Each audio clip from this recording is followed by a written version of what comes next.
नमस्कार दोस्तों, मैं आप सभी का एग्री नॉलेज क्लासेस उदयपुर के ऑनलाइन प्लेटफॉर्म पर हार्दिक स्वागत है। मैं अभिनंदन करता हूं। आज मैं आपके सामने एक महत्वपूर्ण टॉपिक और महत्वपूर्ण विषय आपके सामने लेके आया हूं और वो है पादप रोग विज्ञान, परिभाषा एवं शब्दावली की बात करेंगे। तो पादप रोग विज्ञान क्या है, इसके बारे में डिटेल से स्टडी आज के लेक्चर के अंदर अपन करेंगे।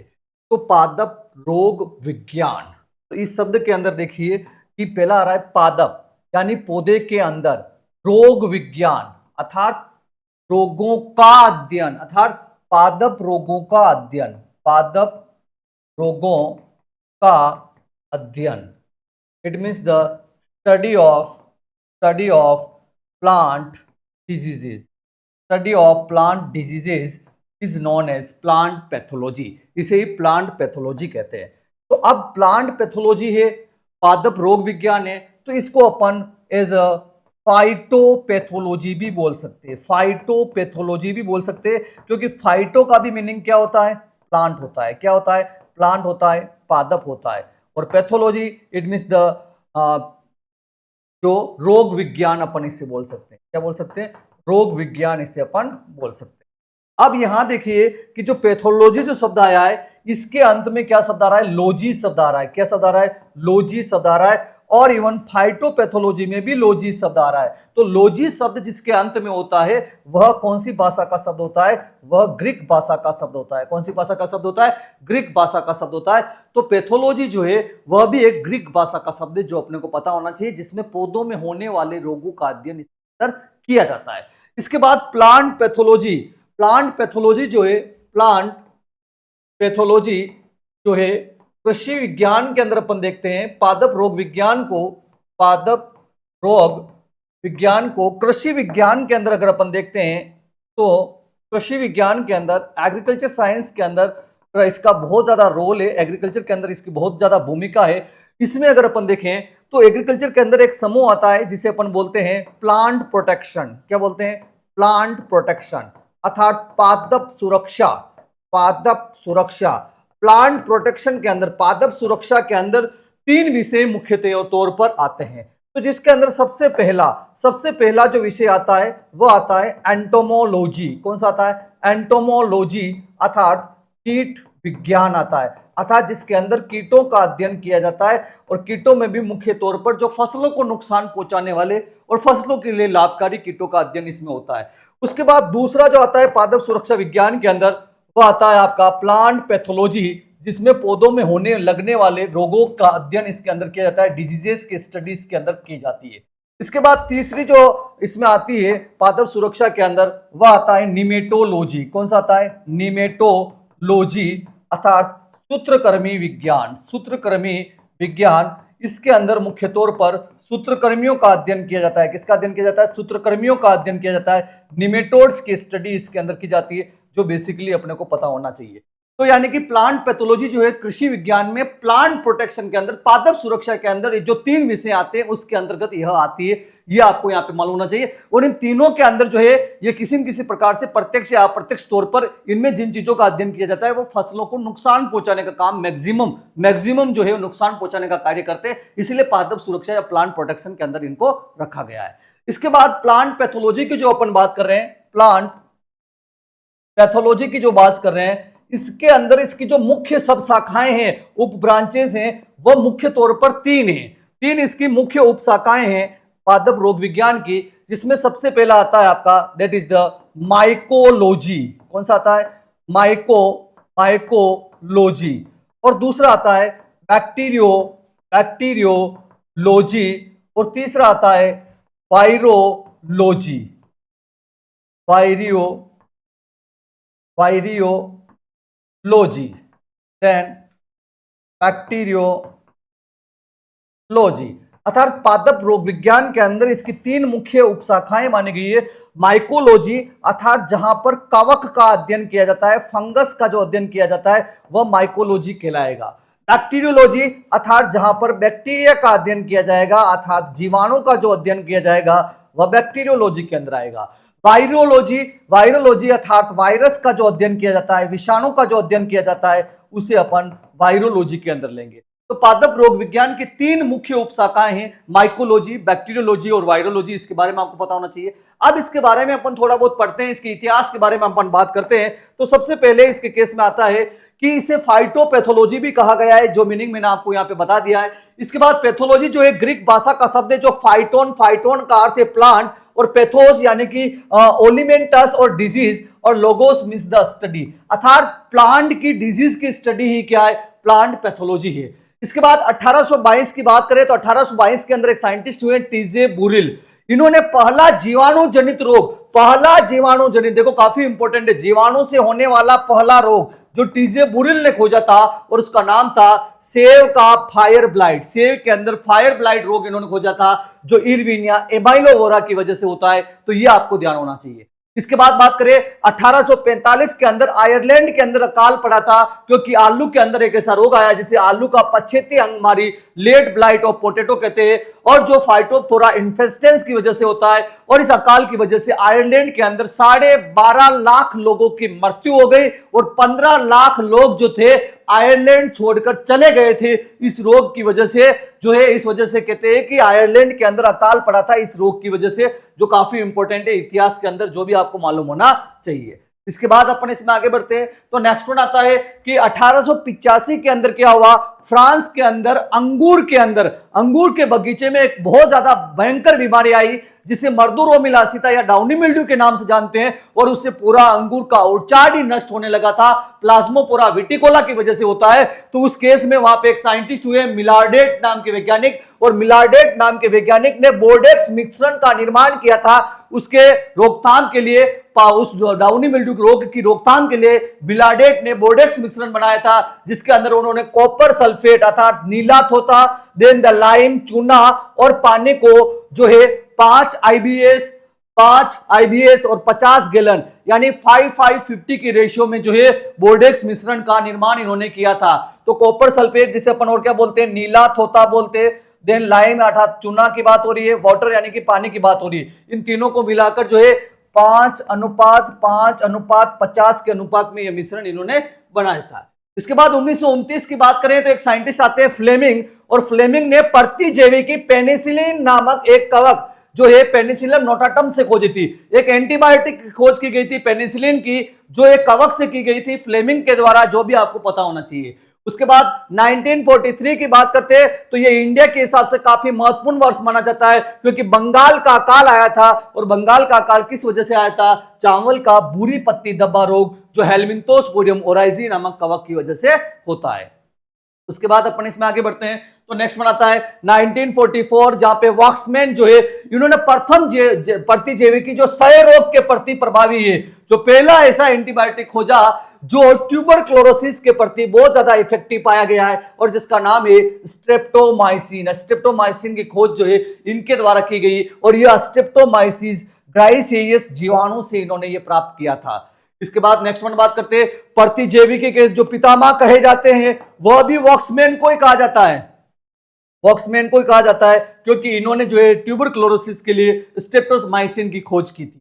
इसके बाद बात करें 1946 के अंदर एक साइंटिस्ट हुए H.H. फ्लोर, और इन्होंने क्या किया, gene for gene hypothesis, gene के लिए जीन परिकल्पना जो है फ्लोर नाम के वैज्ञानिक ने दी थी। उसके बाद 1966 काफी इंपॉर्टेंट है, जो एग्जाम में पूछा जाता है, इवॉन सैमलिंग और कुल्का ने पहला सर्वांगी कवकनाशी की खोज की। सर्वांगी यानी कि पौधे के एक भाग में अगर उसका अंश चला जाए तो संपूर्ण पौधे में फैल जाता है, वही सर्वांगी कवकनाशी होता है, जिसका नाम है कार्बोक्सिन, जो ओक्साथिन समूह से बिलोंग करता है। इसकी खोज वॉन सैमलिंग और कुल्का ने 1966 के अंदर की थी, जो आपको पता होना चाहिए। इसके बाद बात करते हैं कि 1977 के अंदर क्या हुआ, क्लार्क एवं एडम नाम के वैज्ञानिक ने पादप विषाणु का पता करने के लिए इलिसा परीक्षण को काम में लिया था। तो इलिसा परीक्षण जो है पादप विषाणु को पता करने के लिए सबसे पहले क्लार्क और एडम के द्वारा लिया गया था। उसके बाद ईजे बटलर नाम के वैज्ञानिक, जिन्होंने बाजरे के अंदर मर्दूरोमिलासिता या हरित बाली रोग की खोज की थी। मर्दूरोमिलासिता एवं हरित बाली रोग की इन्होंने खोज की थी,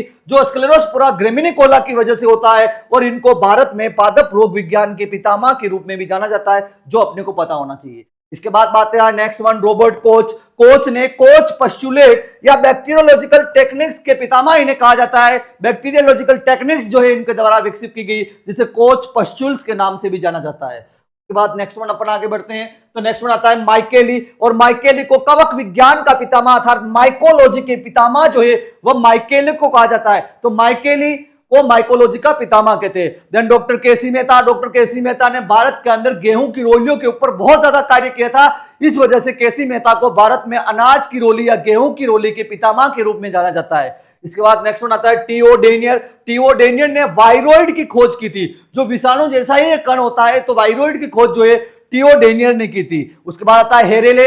हेरेले ने जीवाणु भोजी शब्द दिया, बैक्टीरियोफेज शब्द दिया था। और बैक्टीरियोफेज एक प्रकार का वायरस होता है जो बैक्टीरिया को इन्फेक्ट करता है, तो ये जो है हेरेले ने दिया था। देन वाईएल ने इन्होंने दान के खेरा रोग की खोज जो थी वह पंतनगर उत्तराखंड से की थी, जो भी आपको मालूम होना चाहिए। तो ये कुछ हिस्टोरिकल इवेंट्स है जो अपन ने यहाँ पे डिस्कस किए कि जो विभिन्न जो आपके प्लांट पैथोलॉजी से रिलेटेड है वो अपन ने यहाँ पे पढ़े। इसमें सबसे इंपॉर्टेंट आयरलैंड का अकाल हो गया, उसके बाद अपने भारत के अंदर बंगाल का अकाल हो गया, इवन फ्रांस के अंदर अंगूर के अंदर बोडेक्स मिश्रण की जो खोज की मिलाडेट ने।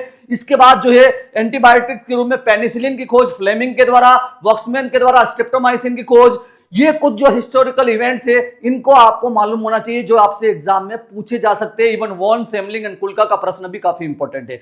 अब आता है पैथोलॉजी से संबंधित कुछ शब्दावलियां काम में आती है, कुछ शब्द काम में आते हैं। तो पहला आता है रोग। रोग क्या होता है? तो रोग वह है जिसकी वजह से क्या है, सामान्य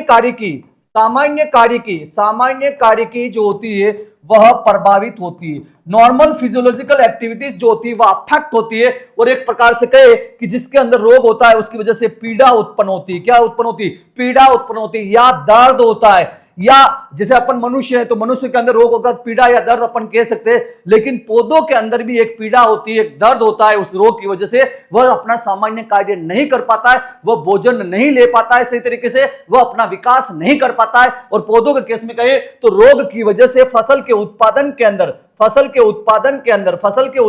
अंदर जो है कमी आती है, जो भी आपको यहाँ पे मालूम होना चाहिए। के बाद रोगजनक वह कारक है जो रोग उत्पन्न करता है। जो क्या करता है? रोग उत्पन्न करता है। तो जो रोग उत्पन्न करता है, जो डिजीज को कोज करता है, it means the causing the diseases, causal organism जो होता है वही रोगजनक कहलाता है, जो रोग को उत्पन्न करने का कार्य करता है। उसके बाद नेक्स्ट वन जो डेफिनेशन आती है वह आता है परजीवी अर्थात दूसरे जीव के ऊपर जीवन यापन करने वाला। It means those organism which are live on another organism is known as the parasite. उसके बाद आता है मृतजीवी सेप्रोफाइट्स अर्थात वह जीव जो मृत कार्बनिक पदार्थों से अपना पोषण लेता है। वह जीव जो मृत कार्बनिक पदार्थों से पोषण प्राप्त करता है। वह जीव जो मृत कार्बनिक पदार्थों से पोषण प्राप्त करता है। जैसे अपन बात करें, एक कवक है जिसका नाम है म्यूकर। तो म्यूकर नाम की जो कवक है वह आपके मृत कार्बनिक पदार्थों से पोषण प्राप्त करती है। It means those organism which take food from the dead organic matter, that is known as the saprophytes. Then the next one is the परपोषी अर्थात परजीवी का जो आश्रय होता है, परजीवी जिसके ऊपर अपना जीवन पूर्ण करता है, परजीवी का आश्रय स्थल होता है वही परपोषी होता है। और इसको अच्छे तरीके से अपन समझे हैं तो जैसे बेसिकली मैं यहाँ पे बात करूं कि जैसे अपन एक नॉर्मली एक किसी रोग कारक की बात करते हैं, जैसे कहने का अर्थ है पक्सीनिया। कौन है? पक्सीनिया। तो पक्सीनिया क्या है? पक्सीनिया एक प्रकार की कवक है। क्या है? कवक है, फंगस है। और यह पक्सीनिया जो है अपना जीवन कहां पूर्ण करती है? तो यह पक्सीनिया जो है अपना जीवन पूर्ण करती है गेहूं के पौधे पर, और गेहूं के अंदर एक रोग उत्पन्न करती है। तो गेहूं यहां क्या हुआ? परपोषी हुआ, होस्ट हुआ। क्या हुआ? होस्ट हुआ। क्यों? क्योंकि यह पक्सीनिया जो है अपना जीवन कहां पूर्ण कर रहा है? गेहूं के ऊपर पूर्ण कर रहा है। अब यहां पे पक्सीनिया जो कवक है यह क्या हुई? यहां पे परजीवी हुई, यानी कि पैरासाइट हुई। क्या हुई? पैरासाइट हुई, तो पैरासाइट परजीवी यानी दूसरे के ऊपर जीवन यापन करना, दूसरा कौन हुआ, परपोषी के ऊपर। तो परजीवी वे होते हैं जो परपोषी पे अपना जीवन यापन करते हैं, और परपोषी वे होते हैं जो परजीवी के लिए क्या होते हैं, आश्रय स्थल होते हैं। तो ये आपको पता होना चाहिए, एक एग्जाम्पल के तौर पर अपन ने इसको समझने का प्रयास किया है। के बाद मैं आगे बढ़ता हूं, तो नेक्स्ट वन आता है अतिवर्धन, हाइपरप्लेशिया, और दूसरा शब्द आता है हाइपरट्रॉफी। प्रश्न आता है इसमें से एग्जाम में, हाइपरप्लेशिया अर्थात कोशिकाओं की संख्या में वृद्धि, कोशिकाओं की संख्या में वृद्धि। It means the increase in number of cells, number of cells का बढ़ जाना, यानी किसी जीव के अंदर कोशिकाओं की संख्या बढ़ जाना हाइपरप्लेशिया कहलाता है। और दूसरा आता है हाइपरट्रॉफी अर्थात कोशिकाओं के आकार में, कोशिकाओं के आकार में वृद्धि। It means the increase in the size of cell, cell की जो साइज है उसमें जो है बढ़ोतरी हो जाती है, वो फूल जाती है। तो ये दो प्रकार की प्रोसेस कोशिकाओं के अंदर होती है, या तो कोशिकाएं अगर संख्या में बढ़ गई है विभाजन करके तो उसे हाइपरप्लेशिया कहेंगे, और कोशिका पर्टिकुलर एक कोई कोशिका या विभिन्न प्रकार का जो कोशिकाओं का समूह है वो अपना आकार बढ़ा लिया है तो वह हाइपरट्रॉफी के नाम से जाना जाता है। और यह भी पादप रोग विज्ञान में काफी महत्वपूर्ण है। जैसे एक मैं रोग की यहाँ पे बात करूं जिसमें आता है सरसों का सफेद रोली, सरसों का सफेद रोली। तो सरसों का जो सफेद रोली होता है, it means the white rust of mustard. सरसों के सफेद रोली के अंदर एक लक्षण उत्पन्न होता है जिसे सर्वांगी लक्षण अपन कहते हैं। और वो जो सर्वांगी लक्षण है, सर्वांगी जो लक्षण होता है, सिस्टेमिक जो कैरेक्टरिस्टिक्स होता है उस रोग में, वो है आपका स्टेक हेड की फॉर्मेशन। स्टेक हेड का अर्थ है उसका जो फूल जो होता है, फ्लावर जो होता है उसमें स्वेलिंग हो जाती है, फूल जाता है और वह एक प्रकार से बांझ हो जाता है। तो यानी कि जो सरसों का जो सफेद रोली रोग के अंदर जो स्टेक हेड की जो फॉर्मेशन होती है, किसकी फॉर्मेशन होती है, स्टेक हेड की जो फॉर्मेशन होती है, यह स्टेक हेड किस वजह से बना, तो यह बना है हाइपरट्रॉफी और हाइपरप्लेशिया की वजह से होता है। क्योंकि जो पुष्प की जो कोशिकाएं होती है वो अपनी संख्या वृद्धि कर लेती है और प्रत्येक कोशिका अपने आकार में बढ़ जाती है, इस वजह से पुष्पक्रम फूल जाता है और वह बांझ हो जाता है। तो स्टेक हेड रोग के अंदर हाइपरट्रॉफी और हाइपरप्लेशिया दोनों पाए जाते हैं। उसके बाद नेक्स्ट वन अपन यहाँ पे आगे बढ़ते हैं, तो नेक्स्ट वन आता है अविकल्पी परजीवी। अविकल्पी, देखो इस शब्द को आप तोड़े, अविकल्पी अर्थात जिसके पास कोई विकल्प नहीं, जिसके पास कोई विकल्प नहीं, तो वह अविकल्पी हुआ। परजीवी अर्थात दूसरे के ऊपर जीवन यापन करने वाला, दूसरे के ऊपर जीवन यापन करने वाला, अर्थात वह जीव जो दूसरे के ऊपर जीवन यापन कर रहा है और उसके पास और कोई विकल्प नहीं है, यानी किसी एक प्रकार के, यानी कोई एक जीव एक विशिष्ट दूसरे प्रकार के जीव के ऊपर अपना जीवन यापन करता है, उसको छोड़ के किसी दूसरे पर वह अपना जीवन यापन नहीं कर सकता क्योंकि उसके पास और कोई विकल्प नहीं है। तो पादप रोगों के केस में मैं इसका एक अच्छा उदाहरण आपको दूं तो पिछली स्लाइड में अपन ने उदाहरण लिया है, उसी को अपन ले लेते। सरसों की सफेद रोली, सरसों की जो सफेद रोली जो होती है ये कौन से कवक की वजह से होती है, दैट इज द एल्ब्यूगो नामक कवक की वजह से होती है। तो यहां पे जो एल्ब्यूगो जो कवक है यह एक प्रकार की कैसी कवक है, यह एक प्रकार की अविकल्पी परजीवी कवक है, अर्थात ओब्लिगेट पैरासाइट है, अर्थात यह एल्ब्यूगो जो है केवल सरसों की फसल पर ही जिंदा रह सकता है और किसी दूसरी फसल पर नहीं रह सकता है, इसीलिए इसको एल्ब्यूगो को अपन अविकल्पी परजीवी के रूप में जानेंगे। उसके बाद आता है विकल्पी परजीवी, फैकल्टेटिव पैरासाइट, अर्थात जिसके पास विकल्प हो, विकल्पी अर्थात जिसके पास विकल्प हो, और परजीवी अर्थात जो दूसरे के ऊपर जीवन यापन करे। यानी ऐसा जरूरी नहीं है कि उसे किसी एक ही प्रकार का पोषक पौधा चाहिए, कोई भी पोषक पौधा मिल जाता है, यानी कहने का अर्थ जो एक पोषक पौधा नहीं मिला तो दूसरे पौधे के ऊपर अपना जीवन यापन कर सकता है, दूसरा नहीं मिला तीसरे के ऊपर कर सकता है, तो उसे विकल्पी बोलेंगे। जैसे इसका भी एक मैं अच्छा उदाहरण दूं तो जैसे आपको बेसिकली पता होगा कि फसलों के अंदर एक रोग होता है उकठा रोग। कौन सा रोग होता है, उकठा रोग होता है, जिसे अपन विल्ट डिजीज बोलते हैं। तो उकठा रोग कौन सी कवक से होता है, दैट इज द फ्यूजेरियम नामक कवक से जो है फसलों के अंदर उकठा रोग होता है। अब ये फ्यूजेरियम कवक जो है यह कौन कौन सी फसलों में उकठा रोग उत्पन्न करता है? तो यह फ्यूजेरियम नाम की जो कवक है वह चना के अंदर, चिकपी के अंदर, कपास के अंदर, जीरा के अंदर, अरहर के अंदर या अपन कहे अमरूद के अंदर उकठा रोग उत्पन्न करता है। तो यानी इसके पास इतने विकल्प है, फ्यूजेरियम जो है उसके पास विकल्प ही विकल्प है कि वह चना में रोग उत्पन्न कर सकता है, कपास में कर सकता है, जीरा में कर सकता है, अरहर में कर सकता है, अमरूद में कर सकता है। तो यानी यहाँ पे इसके पास विकल्प है, जरूरी नहीं केवल चना में ही करेगा, क्योंकि वह कैसा है, विकल्पी है, उसके पास विकल्प ही विकल्प है। तो अगर उसे चना नहीं मिला तो कपास में उत्पन्न कर देगा, कपास नहीं मिला तो जीरा में कर देगा, नहीं तो अरहर में कर देगा। तो इसी को अपन विकल्पी परजीवी कहते हैं। लेकिन सरसों की सफेद रोली के केस में क्या होता है, एल्बिगो कैंडिडा किसी और फसल पे नहीं करेगा, वह सिर्फ सरसों पे ही करता है, इसीलिए उसे अविकल्पी के नाम से जाना गया है। तो दोनों ही आपको समझ में आ जाने चाहिए। उसके बाद अपन आगे बढ़ते हैं। तो नेक्स्ट वन आता है उत्तक क्षय, नेक्रोसिस, अर्थात उत्तकों का नष्ट होना, उत्तकों का नष्ट होना। और आपको पता है उत्तक किससे मिलकर बने होते हैं, कोशिका से मिलकर बने होते हैं। तो उत्तक अगर नष्ट हो रहे तो कोशिका भी क्या होगी, नष्ट हो जाएगी। टिश्यूज डिस्ट्रॉय हो रहे तो सेल भी डिस्ट्रॉय होगी।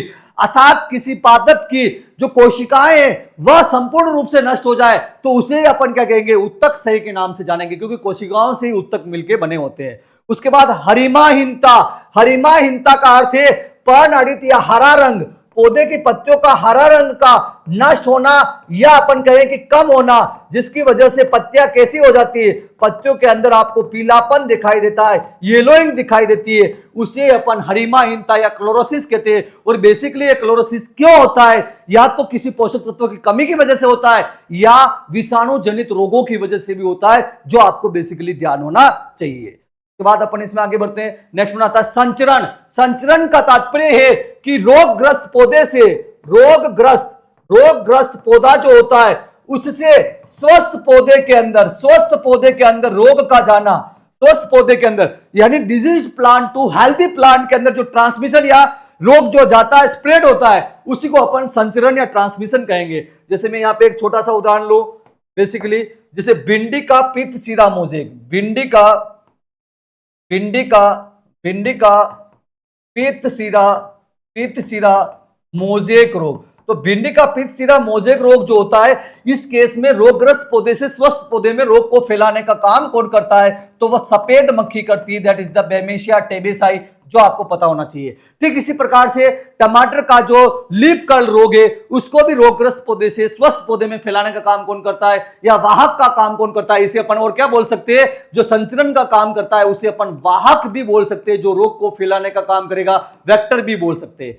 उसके बाद संक्रमण का अर्थ है किसी परपोषी में रोगकारक का स्थापित होना, किसी परपोषी में रोगकारक का स्थापित होना, it means the establishment of the pathogen in the host is known as the infection. यानी किसी भी होस्ट के अंदर पैथोजन अगर स्टेब्लिश हो गया है उसी को अपन संक्रमण या इन्फेक्शन के नाम से जानेंगे। उसके बाद अपन इसमें आगे बढ़ते, लक्षण या सिम्टम्स क्या होते, तो रोग के कारण पौधे में पाए एवं आंतरिक जो बदलाव होते उसी को अपन लक्षण कहेंगे, सिम्टम्स कहेंगे। किसी पौधे के अंदर कोई रोग हुआ, उसकी वजह से उसके बाहर और अंदर कोई परिवर्तन अगर हुआ है तो वही लक्षण कहलाएगा। उसके बाद आता है चिन्ह या सिग्न, अर्थात रोगग्रस्त बागों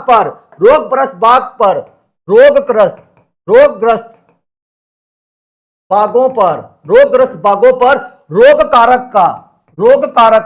रोगकारक का उपस्थित होना, यानी जहां पर रोगग्रस्त बाग है वहीं पे रोग कारक आपको उपस्थित मिल जाए, उसकी प्रेजेंस वहां पे मिल जाती है। जैसे इसका सबसे अच्छा उदाहरण है पाउडरी मिल्ड्यू, टूर्निल आसिता।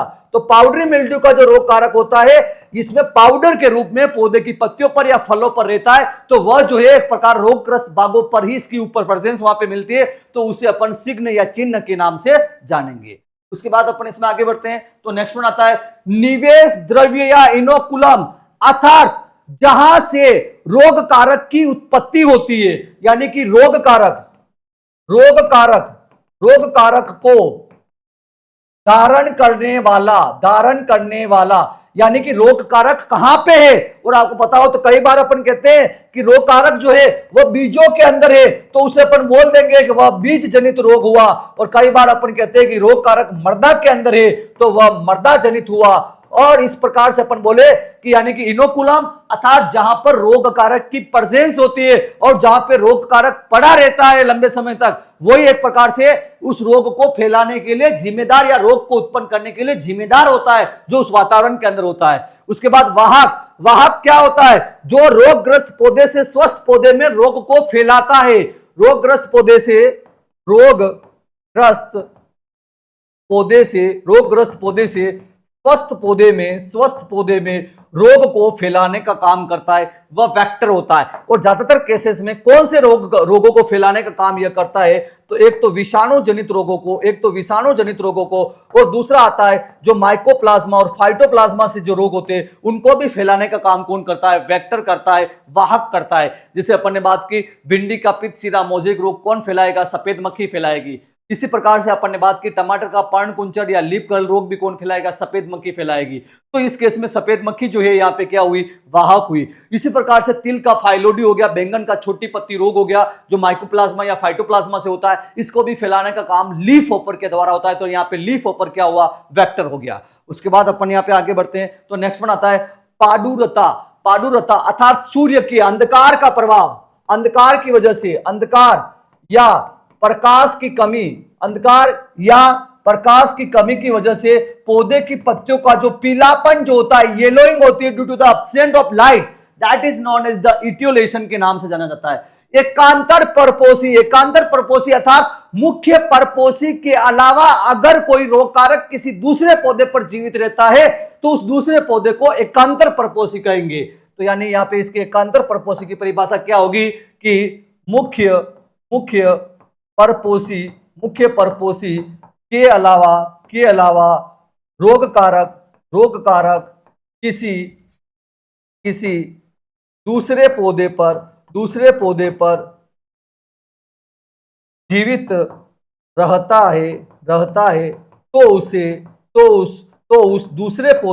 है तो उस दूसरे पौधे को एकांतर परपोषी कहते हैं।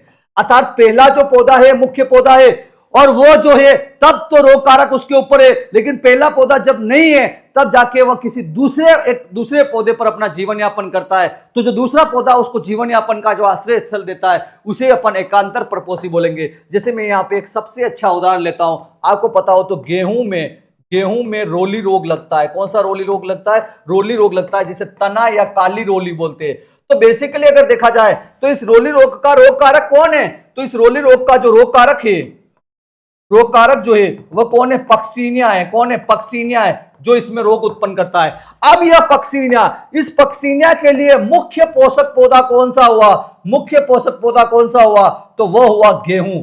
लेकिन जब गेहूं की फसल खेत में नहीं है तब यह दूसरे प्रकार के अपने खरपतवार परपोषी पौधे पर जीवन यापन करता है और वो कौन सा है, बारबरी का पौधा। अब यहाँ पे जो बारबरी का जो पौधा है वह ही क्या कहलाएगा, यह बारबरी का पौधा ही क्या कहलाएगा, एकांतर परपोषी कहलाएगा। जब गेहूं का पौधा नहीं है तो इसका रोग कारक बारबरी पर जिंदा रह सकता है। तो बारबरी के पौधे को अपन एकांतर परपोषी या अल्टरनेट होस्ट के रूप में जानते हैं। के बाद अपन इसमें आगे बढ़ते हैं तो नेक्स्ट आता है कवकनाशी, फंजीसाइड। और फंजीसाइड की बात करें तो वह रसायन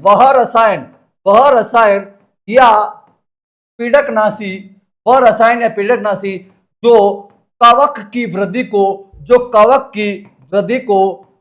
रोकता हो या कवक को नष्ट करने में सहयोग करता हो, वही जो है आपका कवकनाशी कहलाता है। जैसे इसमें बहुत सारे कवकनाशी हैं, जैसे आपका थायरम हो गया, देन कैप्टान हो गया, देन बाविस्टिन हो गया, कार्बेंडिज्म हो गया, मैनकोजेब हो गया। ये सारे कवक की वृद्धि को रोकने के लिए काम में लेते हैं। उसके बाद पेथोवर जो होता है जीवाणुओं के अंदर काम में लेते हैं, बैक्टीरिया के अंदर शब्द पेथोवर काम में लिया जाता है, जो किसी विशेष प्रजाति को, जो किसी विशेष उप प्रजाति को दर्शाने का काम यह करता है, यानी एक विशेष प्रकार की प्रजाति जो किसी के अंदर एक ही फसल के अंदर रोग उत्पन्न करती है, उसे पैथोवर के नाम से जानते हैं। जैसे यहां पे मैं बात करूं तो जेंथोमोनास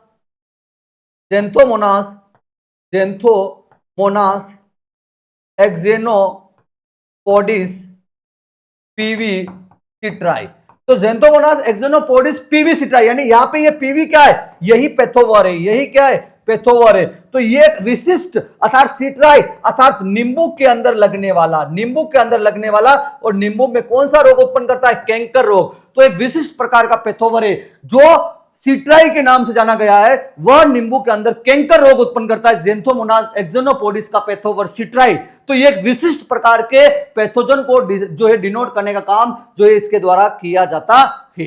उसके बाद अपन इसमें आगे बढ़ते हैं तो नेक्स्ट वन जो अपने सामने आता है वह आता है रोग चक्र, डिजीज साइकिल। तो रोग चक्र शब्द आ रहा है, तो यानी इस प्रकार से एक चक्र बनता होगा, तो चक्र कैसे बनता होगा, जो बेसिकली अगर अपन बात करें कि कहीं पर रोग कारक पड़ा हुआ है, रोग कारक कहीं पर है, यानी पैथोजन कहीं पर है, कोजल ऑर्गेनिज्म कहीं पर है, और वो कहां हो सकता है, वो मर्दा के अंदर हो सकता है, वो बीज के अंदर हो सकता है, वो वातावरण के अंदर हो सकता है। अब वो रोग कारक जो है वह संक्रमण करेगा, किसके अंदर करेगा, परपोषी पौधे के अंदर, परपोषी पौधे के अंदर अपने लक्षण दर्शाएगा, यानी होस्ट प्लांट के अंदर अपने लक्षण दर्शाएगा, और उसके बाद उस परपोषी पौधे के अंदर विभिन्न प्रकार के रोग के लक्षण उत्पन्न करेगा, और वहां पर रोग कारक अपना जीवन चक्र पूर्ण करेगा, और उसके बाद वो वापस अपने मूल स्थान पर जो है लंबे समय तक पड़ा रहेगा, और फिर वापस जो है वह इस प्रकार से अपन कहे कि उस पौधे के अंदर रोग उत्पन्न करेगा, एक साइकिल वह चलाने का काम करेगा। तो इसी को जो है अपन क्या कहेंगे, रोग चक्र कहेंगे। तो रोग चक्र में तो जो रोग कारक जो होता है वह उसकी उपस्थिति कहां पर है, वह कहां से जो है इनोकुलेट हो रहा है, उसके बाद वह कैसे जो है एक फसल को संक्रमित कर रहा है, और फसल के अंदर किस किस प्रकार के लक्षण उत्पन्न कर रहा है, और फिर वापस कैसे जो है अपने पूर्ववर्ती स्थान पर यानी मर्दा में मिल रहा है या बीज में मिल रहा है, उसके बाद वापस अगले सीजन में कैसे आता है। तो ये जो पूरी जो साइकिल होती है उसी को रोग चक्र या डिजीज साइकिल के नाम से जानते हैं। उसके बाद बात करते हैं सर्वांगी, अर्थात जो पौधे के किसी एक भाग पर अगर छिड़का जाए, यानी वह रसायन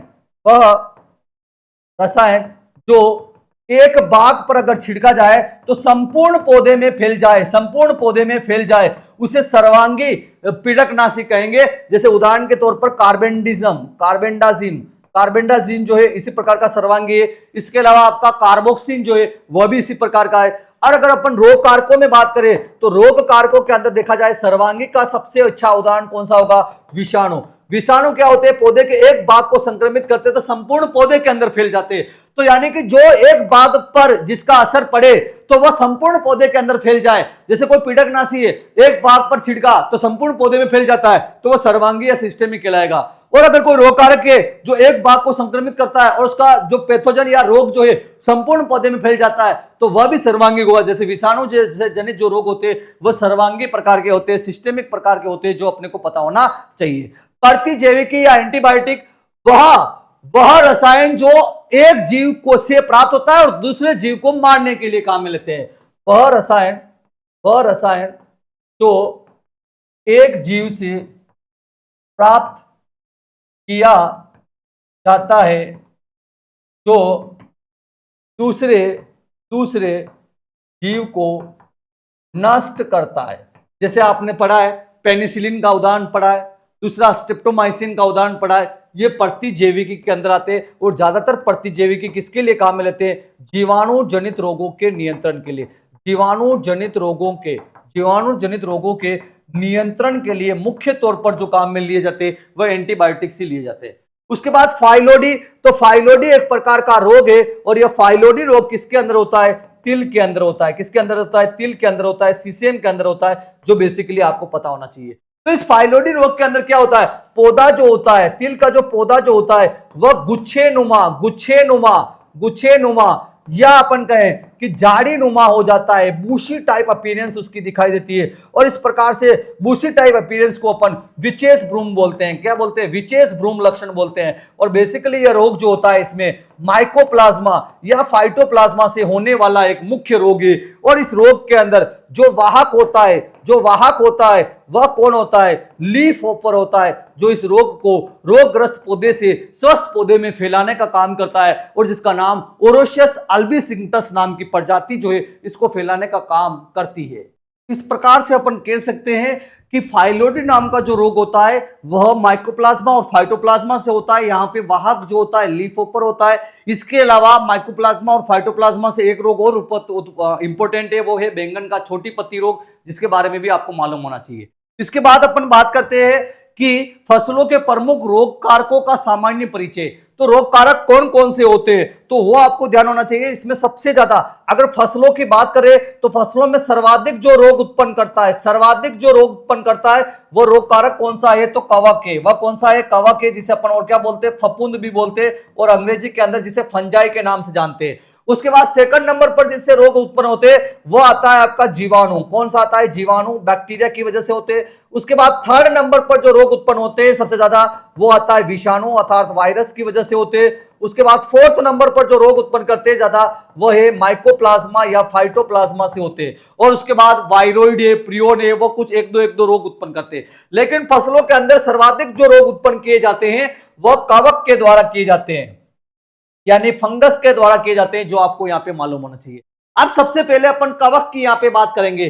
तो कवक की बात करें तो कवक क्या होता है? तो कवक जो होता है प्रोकैरियोट और यूकैरियोट का जो वर्गीकरण अगर हम पढ़ते हैं तो उसमें जो ये यूकैरियोट के अंदर, और यूकैरियोट अर्थात जिसमें वास्तविक केंद्रक होता है। यूकैरियोट का बेसिकली मीनिंग क्या निकलता है? जिसमें वास्तविक केंद्रक की उपस्थिति जिसके अंदर पाई जाती है वही यूकैरियोट के अंदर आते हैं। उसके बाद इसमें बात करें तो इसकी कोशिका भित्ति जो होती है ज्यादातर के अंदर काइटिन की बनी होती है, और इवन कीट में भी अपन बोलते हैं कि उसका जो शरीर का जो आवरण है वो काइटिन का बना होता है। लेकिन यहाँ पे एक कवक का वर्ग है जिसे बोलते हैं ओमाइसीटिस वर्ग, जिससे डाउनी मिल्ड्यू रोग होते हैं। तो उसके अंदर जो कोशिका भित्ति होती है वह सेलुलोज की बनी होती है, जो भी आपको ध्यान होना चाहिए। और किसी किसी में काइटिन और सेलुलोज दोनों भी हो सकते हैं। उसके बाद बात करते हैं इसमें हरित लवक अनुपस्थित होता है, हरित लवक नहीं होता है, क्लोरोफिल नहीं होता है। इसी वजह से कवक जो होता है अपना भोजन खुद नहीं बनाता है, दूसरों पर निर्भर रहता है, जो भी आपको पता होना चाहिए।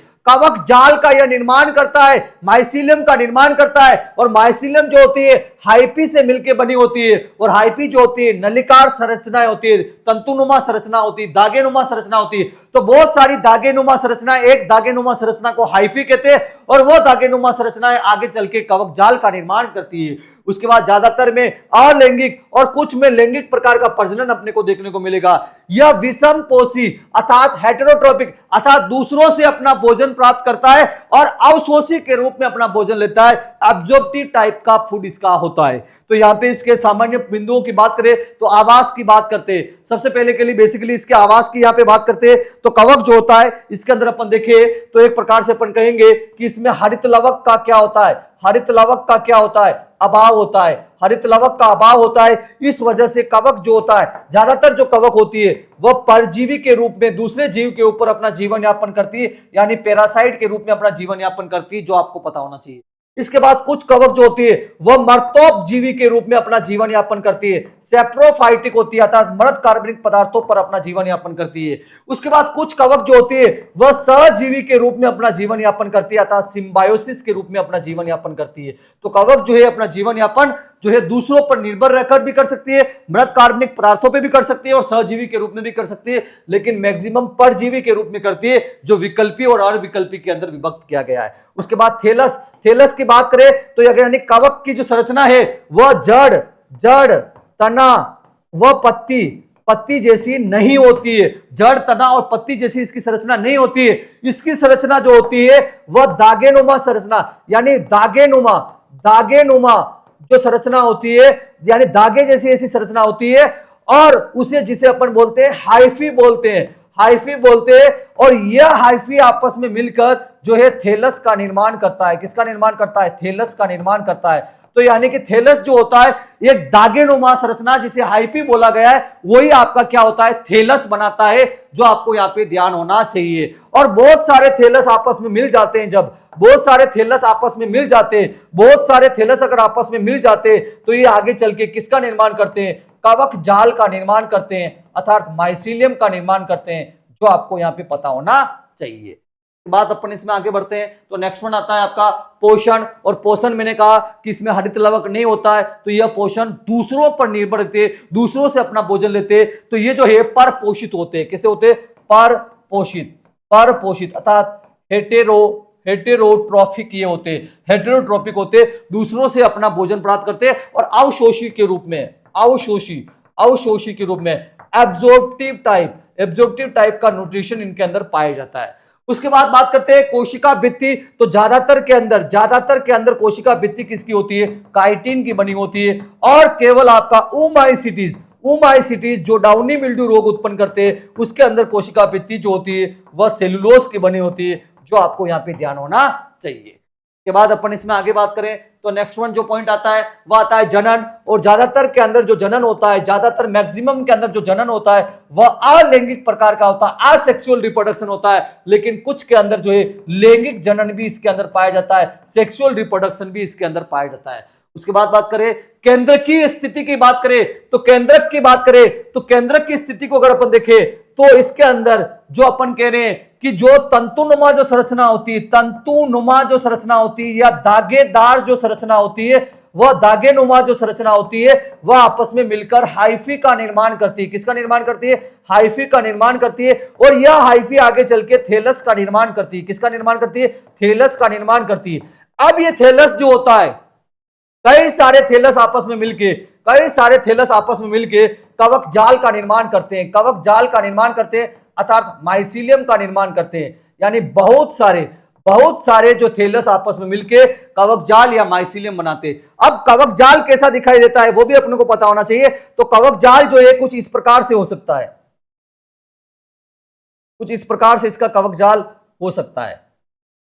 तो ये कैसी भी संरचना आपको दिखाई दे सकती है कवक जाल की, बहुत सारे तंतु इसमें आपस में मिले रहते हैं। अब इस कवक जाल के अंदर अपन देखें तो किसी कवक जाल के अंदर क्या होता है, वह इस प्रकार से विभक्त होता है, उसके बीच में जो है पार्टीशन या अलग अलग यूं का एक पार्ट में विभाजित होता है। और किसी कवक जाल के अंदर कोई पार्टीशन नहीं होता है, सीधा तंतुनुमा संरचना ही होती है। तो जिसमें ये इस प्रकार से ये पट्टों के अंदर विभक्त होता है तो इसे पट्ट युक्त बोलते हैं। कैसा बोलते हैं इसको, पट्ट युक्त बोलते हैं। तो फर्स्ट वाला जो कहलाएगा वह पट्ट युक्त कहलाएगा, अर्थात सेप्टेट कहलाता है। कैसा कहलाता है, सेप्टेट कहलाता है। और दूसरा जिसमें पट्ट नहीं होते तो इसे पट्टहीन कहेंगे, अर्थात असेप्टेट बोला जाएगा। कैसा बोला जाएगा, असेप्टेट बोला जाएगा। तो यानी कि जिसमें पट्ट नहीं होते उसमें केंद्रक जो होगा वो यहां पे पाया जाएगा। इस प्रकार से केंद्रक इसके अंदर बीचों बीच में पाया जाएगा। केंद्रक इस प्रकार से होगा तो अपन कहेंगे जो पट्टहीन जो होता है वह मल्टी न्यूक्लिएटेड होता है, मल्टी न्यूक्लिएटेड अर्थात बहुकेंद्रकीय होता है। कैसा होता है, बहुकेंद्रकीय होता है। यानी केंद्रक जो होते हैं वह बहुत ज्यादा होते हैं, क्योंकि पट्टों में विभाजन इसके अंदर नहीं पाया जाता है पट्टहीन के अंदर, तो बहुत सारे या बहुकेंद्रकीय होता है। लेकिन जिसके अंदर पट्ट पाए जाते हैं उसमें केंद्रक इस प्रकार से होता है। तो यानी एक पट्ट के अंदर केंद्रक जो है एक भी हो सकता है, दो भी हो सकता है, या दो से अधिक भी हो सकता है। तो पट्ट युक्त में केंद्रक की स्थिति एक भी हो सकती है, दो भी हो सकती है, या मोर देन टू भी हो सकती है, जो आपको यहाँ पे ध्यान होना चाहिए। तो केंद्रक की स्थिति निर्भर करती है कि भाई कवक जाल कैसा है, माइसीलियम कैसा है। अब आपको यहाँ पे पता होना चाहिए कि कौन सी कवक के अंदर पट्ट पाए जाते हैं और कौन सी कवक के अंदर पट्ट नहीं पाए जाते। तो पट्टहीन जो होती है वह कौन सी होती है, ओमाइसिटीज वर्ग की जो कवक होती है, उसमें पट्ट नहीं होते, यानी मल्टी न्यूक्लिएटेड होती है, जो डाउनी मिल्ड्यू रोग उत्पन्न करती है। लेकिन जो पट्ट युक्त होती है जिसमें पट्टों में विभक्त होता है कवक जाल, वह आपके एस्कोमाइसिटीज और बेसिडियोमाइसिटीज जो कवक होती है वह आपकी सेप्टेट कवक के अंदर आती है, जो आपको यहाँ पे मालूम होना चाहिए। तो यहां जो बेसिकली अपन ने यहाँ पे देखा कि इसके बाद इसके जीवन चक्र की बात करते हैं तो इसका जो जीवन चक्र होता है वह सरल से लगाकर सरल से कठिन स्तर तक का, यानी कि सिंपल से कॉम्प्लेक्स होता है, simple to complex simple to complex इसका जीवन चक्र होता है, जो भी आपको यहाँ पे ध्यान होना चाहिए कि इसका जीवन चक्र जो है वह सरल से जटिल हो सकता है, कठिन या जटिल भी अपन यहाँ पे बोल सकते हैं। के बाद अपन इसमें आगे बढ़ते हैं तो नेक्स्ट वन आता है कवक जाल क्या होता है। तो कवक जाल क्या होता है ये बात अपन कर चुके हैं। कवक जाल जो होता है, कवक जाल जो होता है एक बेसिकली अगर देखिए तो इसकी सबसे छोटी इकाई जो मानी जाती है वह दागेनुमा संरचना होती है। क्या होती है? दागेनुमा संरचना होती है। और उस दागेनुमा संरचना को अपन क्या बोलते हैं? उस दागेनुमा संरचना को अपन हाइफी बोलते हैं। और जब ये हाइफी आपस में मिलती है तो ये किसका निर्माण करती है? यह थैलस का निर्माण करती है। किसका निर्माण करती है? थैलस का निर्माण करती है। और जब ये बहुत सारी थैलस आपस में मिल जाती है, बहुत सारी थैलस आपस में मिल जाती है तो वह निर्माण करती है किसका? कवक जाल का निर्माण करती है। कवक जाल का निर्माण करती है, माइसीलियम का निर्माण करती है, जो आपको पता होना चाहिए। अब जो कवक जाल जो होता है वह दो प्रकार का होता है, जो मैं आपको डिस्कस कर चुका हूं। एक कवक जाल वह जिसके अंदर वो पट्टों में विभक्त होता है। जैसे यहाँ पे पहला फोटोग्राफ्स आप देखो तो यह पट युक्त होता है, अर्थात सेप्टेट होता है। कैसा होता है? सेप्टेट होता है। यहां देखिए बीच बीच में ये पार्ट में डिवाइड है, ये पटों के अंदर विभक्त होता है, इस प्रकार से होता है। तो इसके अंदर ये पट पाए जाते हैं। और ऐसे पट जिसके अंदर पाए जाते वह एस्कोमाइसिटीज और बेसिडियोमाइसिटीज के अंदर होते हैं। किसके अंदर होते हैं? एस्कोमाइसिटीज और बेसिडियोमाइसिटीज। एस्कोमाइसिटीज और बेसिडियोमाइसिटीज के अंदर ऐसा होता है। लेकिन दूसरी तरफ अगर देखें तो दूसरा वाला जो फोटोग्राफ्स आपको दिखाई दे रहा है इसमें पट नहीं होते, तो यह पटहीन कहलाएगा। कैसा कहलाएगा? पटहीन कहलाएगा अर्थात असेप्टेड कहलाएगा। इसमें पट नहीं होते हैं और इसमें केंद्रक भी ज्यादा या अपन कहीं पट नहीं होने की वजह से इसको मल्टी न्यूक्लिएटेड कहेंगे। और जबकि ये जो है आपका एक न्यूक्लियस भी हो सकता है, एक पट के अंदर दो भी हो सकते हैं या दो से अधिक भी हो सकते हैं, लेकिन यह सदैव मल्टी न्यूक्लिएटेड कहलाएगा। और ऐसा किस कंडीशन में कहां होता है? तो ओमाइसिटीज वर्ग की जो कवक होती है उसमें इस प्रकार की जो है कवक जाल पाई जाती है, जो आपको ध्यान होना चाहिए। तो बेसिकली अगर देखा जाए तो कवक के लिए सबसे महत्वपूर्ण संरचना क्या होती है? कवक जाल होती है, जिसके बारे में अपने को अनुभव होना चाहिए। प्रकार से अपन कहेंगे कवक की जो आधारभूत जो संरचना होती है वह कवक जाल या माइसीलियम के रूप में जानी जाती है, जो आपको मालूम होना चाहिए। इसके बाद अपन इसमें आगे बढ़ते हैं तो नेक्स्ट वन आता है कवक की कोशिका की बात करते हैं। तो कवक की कोशिका के अंदर सुविकसित केंद्रक होता है। जैसे आपको यहाँ पे दिखाई दे रहा होगा कोशिका की संरचना यहाँ पे आपको बता रखी है। तो इसके अंदर सुविकसित जो है केंद्रक की उपस्थिति होती है, यानी कंप्लीटली डेवलप जो है न्यूक्लियस इसके अंदर पाया जाता है। इसके साथ साथ इसके अंदर कोशिका भित्ति भी होती है। क्या होती है? कोशिका भित्ति भी होती है, सेल वॉल भी होती है जो काइटिन या सेलुलोज की बनी होती है। इसके अलावा इसमें कोशिका झिल्ली भी होती है। क्या होती है? कोशिका झिल्ली भी इसके अंदर होती है। इसके बाद कोशिकाओं के अंदर कोशिका द्रव्य की भी उपस्थिति होती है, साइटोप्लाज्म भी इसके अंदर होता है। और इसके अंदर इसमें कोशिकांग भी पाए जाते हैं। और कोशिकांगों के अंदर अपन देखें तो इसमें आपकी रिक्तिका हो गई, केंद्रक हो गया कोशिका। इसके अलावा अपन बात करें माइट्रोकोंडिया हो गया, अंतरपर्दवी जालिका हो गई, या ग्लाइकोज या राइबोसोम हो गया। और इसमें जो राइबोसोम जो होता है वह कैसा प्रकार का होता है? 80S प्रकार का होता है, जबकि माइट्रोकोंडिया के अंदर राइबोसोम जो होता है 70S प्रकार का होता है, जो आपको पता होना चाहिए। इन कोशिकांगों के अलावा इसके कोशिका के अंदर जो है कार्बोहाइड्रेट्स भी पाए जाते हैं। क्या पाए जाते हैं? कार्बोहाइड्रेट्स भी पाई जाती है, प्रोटीन भी पाई जाती है, इवन लिपिड भी पाई जाती है,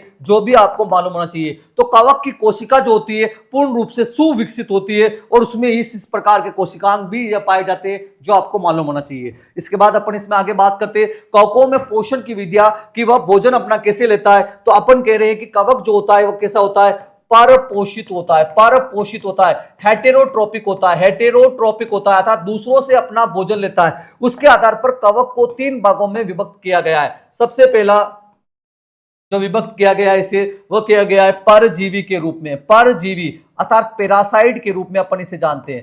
दूसरा इसको कहा गया है मर्तोपजीवी अर्थात जिसे सेप्रोफाइटिक बोला गया है। और तीसरा इसे कहेंगे सजीवी के रूप में अर्थात सिम्बायोसिस के रूप में अपना जीवन पूर्ण करता है। तो पहला परजीवी अर्थात जो दूसरे के ऊपर अपना जीवन यापन करता है, उसके आधार पर कवक 3 प्रकार की होती है। पहला है आपका अविकल्पी परजीवी अर्थात जिसके पास कोई विकल्प नहीं है, किसी एक पर ही अपना जीवन चक्र पूर्ण करता है, that is the obligate parasite. और दूसरा आता है आपका विकल्पी मर्तोपजीवी, विकल्पी मर्तोपजीवी अर्थात फैकल्टेटिव सेप्रोफाइटिक, जो मरे हुए कार्बनिक पदार्थ पर जो है अपना जीवन चक्र पूर्ण करता है परजीवी के रूप में, तो वह विकल्पी मर्तोपजीवी के अंदर आएगा। फिर आता है विकल्पी परजीवी यानी फैकल्टेटिव पैरासाइट, जो एक प्रकार से अपन कहे कि विकल्प के रूप में किसी के ऊपर भी जीवन यापन कर सकता है, कोई फिक्स उसका होस्ट नहीं होता है। मर्तोपजीवी अर्थात वह कवक जो किसी मृत कार्बनिक पदार्थ पर अपना भोजन या अपना जीवन पूर्ण करती है, तो वो मर्तोपजीवी में आएगा। सहजीवी की बात करें तो जो एक दूसरे को फायदा पहुंचाते हुए अपना जीवन यापन करती है, तो इसमें एक उदाहरण आता है लाइकेन का और दूसरा उदाहरण आता है यहां पर माइकोराइजा का। तो ये दोनों जो है सहजीवी के रूप में जाने जाते हैं और काफी इंपॉर्टेंट भी है एग्जाम पॉइंट ऑफ व्यू से। वन बाय वन अपन इनकी बात करते हैं जिससे आपको अच्छे तरीके से समझ में आ जाएगा। तो सबसे पहले जो अपन यहाँ पे बात करेंगे वो बात करेंगे अविकल्पी परजीवी की। इसकी बात करेंगे अविकल्पी का अर्थ मैं आपको पहले भी समझा चुका हूं, जिसके पास कोई विकल्प नहीं होता है, अर्थात किसी एक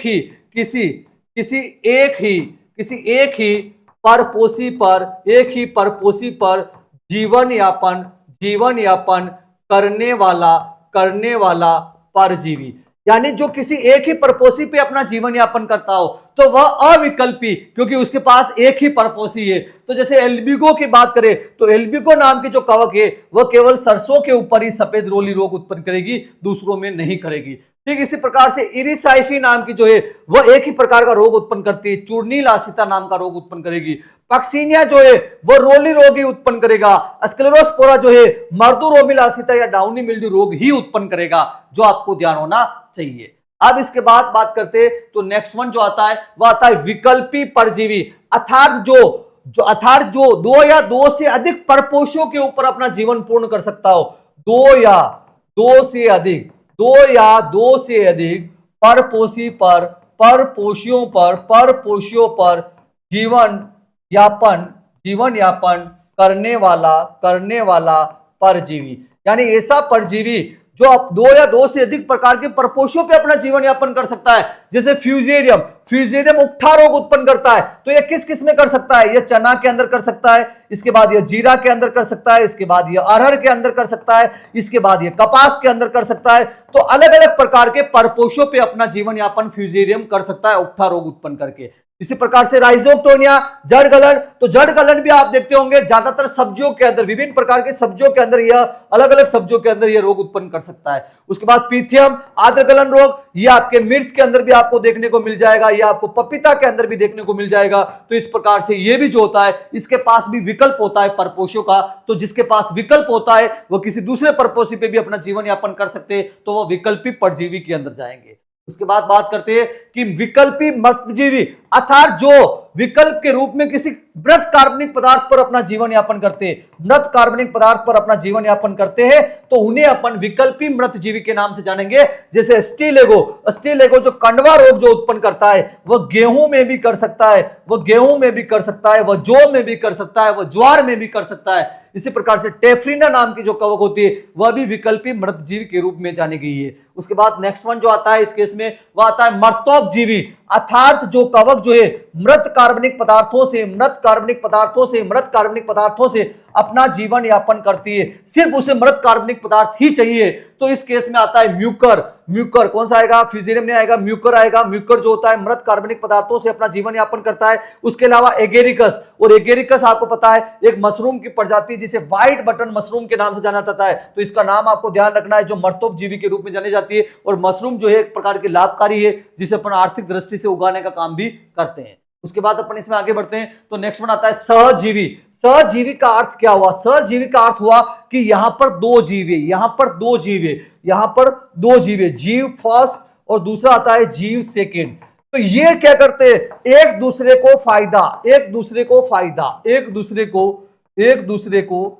दूसरे को फायदा पहुंचाने का काम करते हैं, बेनिफिट टू ईच अदर। जब एक दूसरे को फायदा करेंगे तो उसी को सहजीवी या सिम्बायोसिस के नाम से जानेंगे, जो आपको मालूम होना चाहिए। अब इसके उदाहरण कौन कौन से हैं? तो इसके उदाहरणों की बात करें, जैसे लाइकेन प्लस कवक के मध्य, या लाइकेन प्लस साइनोबैक्टीरिया के मध्य ये जो सहजीवी का संबंध पाया जाता है। तो यहाँ पे लाइकेन जो होता है वह प्रदूषण का सूचक माना गया है। इसके अलावा यह प्रकाशी होता है, फोटोबायोंट होता है और कार्बोहाइड्रेट उपलब्ध करवाने का काम, ये कार्बोहाइड्रेट बनाने का कार्य जो है इसके द्वारा किया जाता है। इसके बाद कवक जो होती है वो खनिज, पानी और कार्बनिक पदार्थ जो है वो लाइकेन को उपलब्ध करवाने का काम करती है। तो एक दूसरे के बीच में लाइकेन और कवक के मध्य में जो है सहजीवी का संबंध पाया जाता है, जो आपको मालूम होना चाहिए। उसके बाद अपन बात करते हैं, काफी इंपॉर्टेंट एग्जाम में पूछा जाएगा, माइकोराइजा। तो माइकोराइजा जो है यह सबसे पहले 1885 में फ्रैंक नाम के वैज्ञानिक ने इसको खोजा था। और यह कवक, ये काफी इंपॉर्टेंट है, किसके बीच में सहसंबंध है? कवक और उच्च पादप की जड़ों के मध्य में पाए जाने वाला सहसंबंध है। कवक कौन है यहाँ पे? तो माइकोराइजा जो है यहाँ पे कवक है। और उच्च पादप की जड़ें, तो उच्च पादप की जड़ों की बात करें तो इसमें उच्च पादप के अंदर आता है ग्लोमस नाम का पौधा। कौन सा पौधा आता है? ग्लोमस नाम का पौधा। तो कवक जो होती है वो फॉस्फोरस और नाइट्रोजन को उपलब्ध करवाने का काम करती है। किसको? ग्लोमस को। और ग्लोमस जो होता है वो कवक को रहने के लिए वहां पे आश्रय स्थल देने का काम करता है। उच्च पादप की जो जड़ें होती है वो कार्बोहाइड्रेट प्रदान करने का काम करती है, जिसमें आपका पाइनस का पौधा हो गया, यूकेलिप्टस का पौधा हो गया, ग्लोमस का पौधा हो गया, जो आपको ध्यान होना चाहिए, जो एक प्रकार का सहजीवी संबंध का, यानी कि एक प्रकार से सिम्बायोसिस का एक काफी अच्छा उदाहरण माना गया है, लाइकेन वाला और माइकोराइजा वाला, जो अक्सर एग्जाम के अंदर पूछा जाता है, जो अपने को मालूम होना चाहिए। तो सहजीवी कवक के उदाहरण आपको यहाँ पे ध्यान होना चाहिए। इसके बाद अपन इसमें आगे बढ़ते हैं। तो नेक्स्ट वन जो अपने सामने यहाँ पे आता है वह आता है आपके लिए कवकों का वर्गीकरण। और कवकों के वर्गीकरण की अपन यहाँ पे बात करते हैं तो आपको मालूम होना चाहिए कि सबसे पहले जो टैक्सोनॉमी के जिन्हें पितामह, टैक्सोनॉमी अर्थात वर्गीकी के जिन्हें पितामह, वर्गीकी के जो पितामह हैं वह किसको कहा गया है? वह लिनियस को कहा गया है। किसको कहा गया है? लिनियस को कहा गया है। तो लिनियस ने जो है कवक को किसमें रखा है? तो लिनियस ने कवक को जो रखा है वह पादप जगत के अंदर रखा है। किसके अंदर रखा है? पादप जगत के अंदर रखा है, अर्थात प्लांट किंगडम के अंदर रखा है। किसके अंदर रखा है? प्लांट किंगडम के अंदर रखा है। लेकिन अगर अपन यहाँ पे बात करें उसके बाद 1969 की बात करें तो 1969 में एक वैज्ञानिक हुए जिनका नाम है विटेकर नाम के वैज्ञानिक ने 5 जगत वर्गीकरण दिया है। 5 जगत का जो वर्गीकरण दिया है, 5 किंगडम क्लासिफिकेशन जो है विटेकर ने दिया है, जो एग्जाम पूछा जाता है। तो यहाँ पे जो है फंजाई जगत के अंदर जो है कवकों को रखा है इन्होंने, जो आपको ध्यान होना चाहिए। इसके बाद यहाँ पे एक वैज्ञानिक हुए सार्काडो नाम के वैज्ञानिक, और सार्काडो नाम के वैज्ञानिक ने कवकों को 4 जो है ग्रुपों में बांटा है।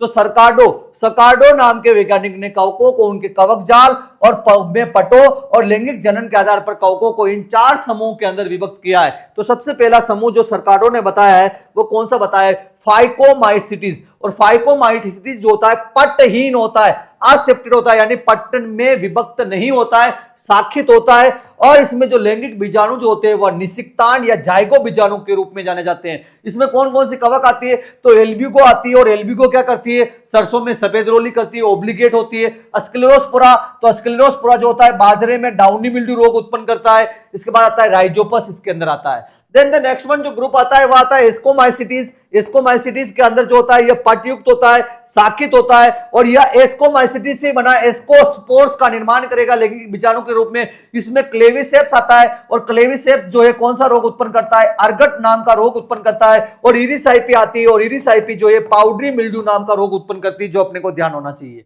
उसके बाद अपन बढ़ते बेसिडियोमाइसिटीज, और बेसिडियोमाइसिटीज जो है पटयुक्त और शाखित होता है। और यह बेसिडियो बीजाणु या बेसिडियो स्पोर्स का निर्माण करता है। और यह पक्सीनिया इसके अंदर आता है, अर्थात जो रस्ट रोग उत्पन्न करता है। अस्टिलेगो जो स्मट रोग उत्पन्न करता है, तो वह बेसिडियोमाइसिटीज के अंदर आता है। रस्ट हो गया, स्मट हो गया, बंट हो गया, ये बेसिडियोमाइसिटीज के अंदर आएंगे। उसके बाद आता है ड्यूटेरोमाइसिटीज, और ड्यूटेरोमाइसिटीज की बात करें तो यह पटयुक्त होता है, शाखित होता है। इसमें लैंगिक बीजाणु का अभाव होता है। काफी इंपॉर्टेंट लाइन है जो ध्यान रखना एग्जाम पॉइंट ऑफ व्यू से, क्योंकि बाकी में लैंगिक बीजाणु होते हैं लेकिन आपका ड्यूटेरोमाइसिटीज के अंदर लैंगिक बीजाणु नहीं होते।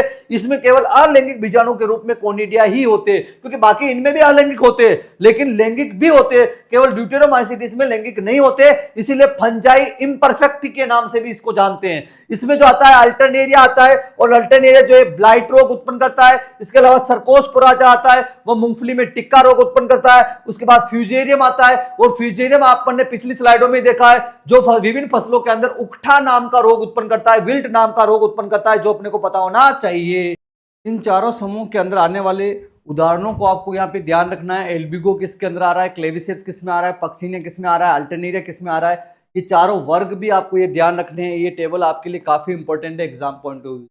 उसके बाद अपन इसमें आगे बढ़ते हैं। तो नेक्स्ट वन प्रकार का जो यहाँ पर रोग कारक आता है, पैथोजन आता है, वो आता है जीवाणु। और जीवाणु की बात करें तो जीवाणु जो होता है प्रोकैरियोटिक होता है। कैसा होता है, प्रोकैरियोटिक होता है। और प्रोकैरियोट का अर्थ क्या होता है, प्रोकैरियोट का अर्थ होता है जिसमें वास्तविक केंद्रक अनुपस्थित, वास्तविक केंद्रक या सत्य केंद्रक जो होता है वह अनुपस्थित होता है। Absence of the true nucleus की एब्सेंस यहाँ पे होती है, जो आपको पता होना चाहिए।